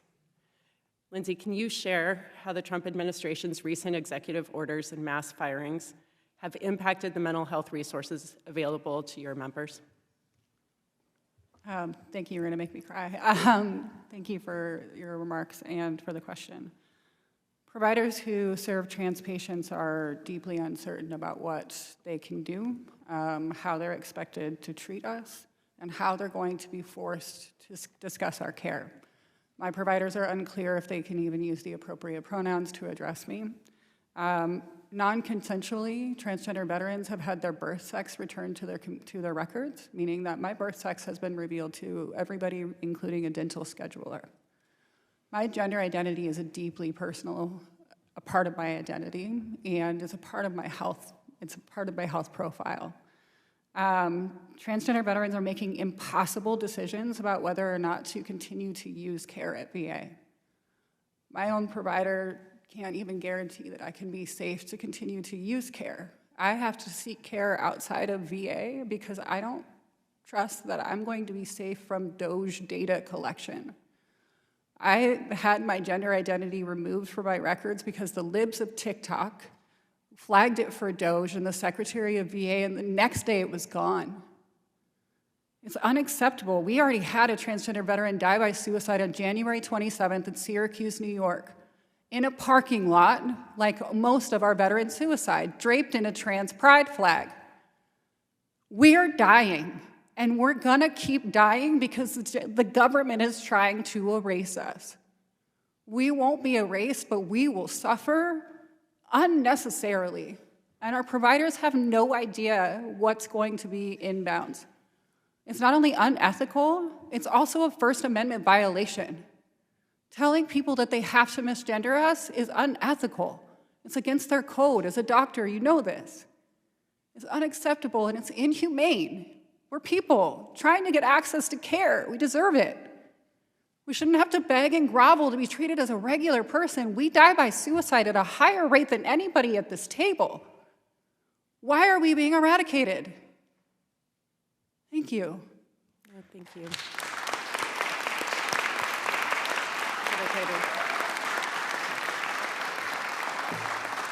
Thank you. Congressman Kendi, you're recognized for 3 minutes. First of all, Lindsay, thank you for that very powerful message. To all of our veterans, thank you so much for being here. Thank you for your service to our country. Thank you today, folks, for your testimony. In Buffalo, New York, we are dealing with a very specific issue as it pertains to veteran care at the VA Medical Center. And following a chaotic and disturbing administrative issue, there were 2 leaders of that hospital that were pulled by the VA, removed, because not just of a lackluster performance, but of abhorrent administration of the work that they were sworn to do to help our veterans get the health care that they have earned and deserve. And so in this moment, I am heartbroken to see what's happening with the cuts in the administrative jobs at the VA across this country. 1,400 of which happened in the last few weeks, when by the VA's own account, there was already a shortage of 40,000 staff members. It's unconscionable. This should not be happening, but it is. Under this administration, in the efforts of unelected billionaire Elon Musk, who's running roughshod over our Constitution and our veterans, both those that served our country and then decided to go into public service, including service-disabled veterans. A third of the workforce in this country is made up of our veterans. Half of them are service-disabled. We owe it to our veterans to prioritize their well-being, their livelihood, their place in the workforce of America, and treat them like the heroes that they are, not the way they're being treated. And so to hear what I'm hearing today and to know that these services are going to be cut, it is painful, it's unacceptable, and we as a country are better than this. I yield back. Ranking member, you are now recognized for 3 minutes. Ranking member, you're recognized for 3 minutes. Everybody else has asked questions. Yeah.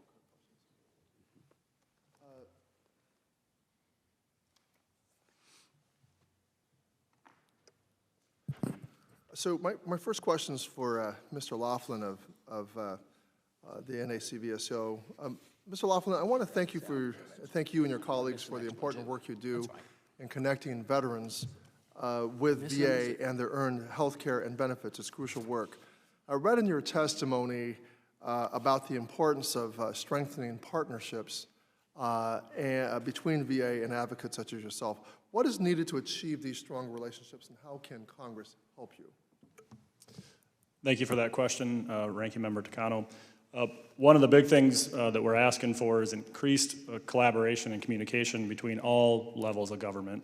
Right now, we appreciate the relationships that we have with our state partners, that we have with our federal partners, but it is very much siloed. And so looking at that report as part of the VBIA Act that is directing VA to report back to you all with recommendations on how we can increase community frontline resources for veterans, not at a regional office, not at a medical center where the veterans live. Counties, states, and municipalities are where our veterans live. They don't live at the medical center, they don't live at the regional office. So increasing that collaboration and formalizing the relationship, similar like our Department of Justice has with our county attorneys and our sheriffs and our local law enforcement. If we can get together on board as a united front, federal, state, and local, on that front, I think our veterans are owed for us to coordinate all efforts on their behalf. Well, thank you. Lindsay, you and I have discussed many times VA's issues with gender-based harassment and your concerns. How can our committees best impact the prevalence of harassment at VA? Thank you for the question. The greatest thing that this committee can do is oversight. Deborah Sampson Act to 5303, which is the preventing gender-based harassment. First and foremost, not removing gender is a really important part about being able to report on gender-based harassment. Second of all, gender-based harassment and discrimination claims are up 106% last year. That's a travesty that this committee is focused heavily on. So continuing that oversight, making sure that we strengthen provisions of Deborah Sampson, focusing on strengthening the reporting mechanism, and how do we report in a system where we don't trust the environment that we're going into. Discrimination cases are going to continue to go up, so are harassment cases in a culture that's permissive of it. Continuing to do oversight, making sure that the reports from Deborah Sampson are actually independent of the complaint. There's two reports that they tried to consolidate. making sure that the reporting on Deborah Sampson is pure, making sure that we can see the data and we can see the facilities that are in trouble. We continue to see an obscured amount of data. If you have fewer than 10 instances at a VA facility, which you should be in remediation, we can't see that. So making sure that we have proper oversight over the entire mechanism is very deeply important to addressing the issue of harassment. Thank you. Thank you. I'm done. Yeah. I want to thank all of you for being here today. That concludes today's VSO hearing, and I want to thank, I think it's clear that the committee is collaborating with VA and has more work to do in services to our veterans and their families, and we will continue to carry out that work. I ask unanimous consent that all members shall have 5 legislative days in which to revise and extend their remarks and included any extenuous material. Hearing no objections, so ordered, this hearing is now adjourned.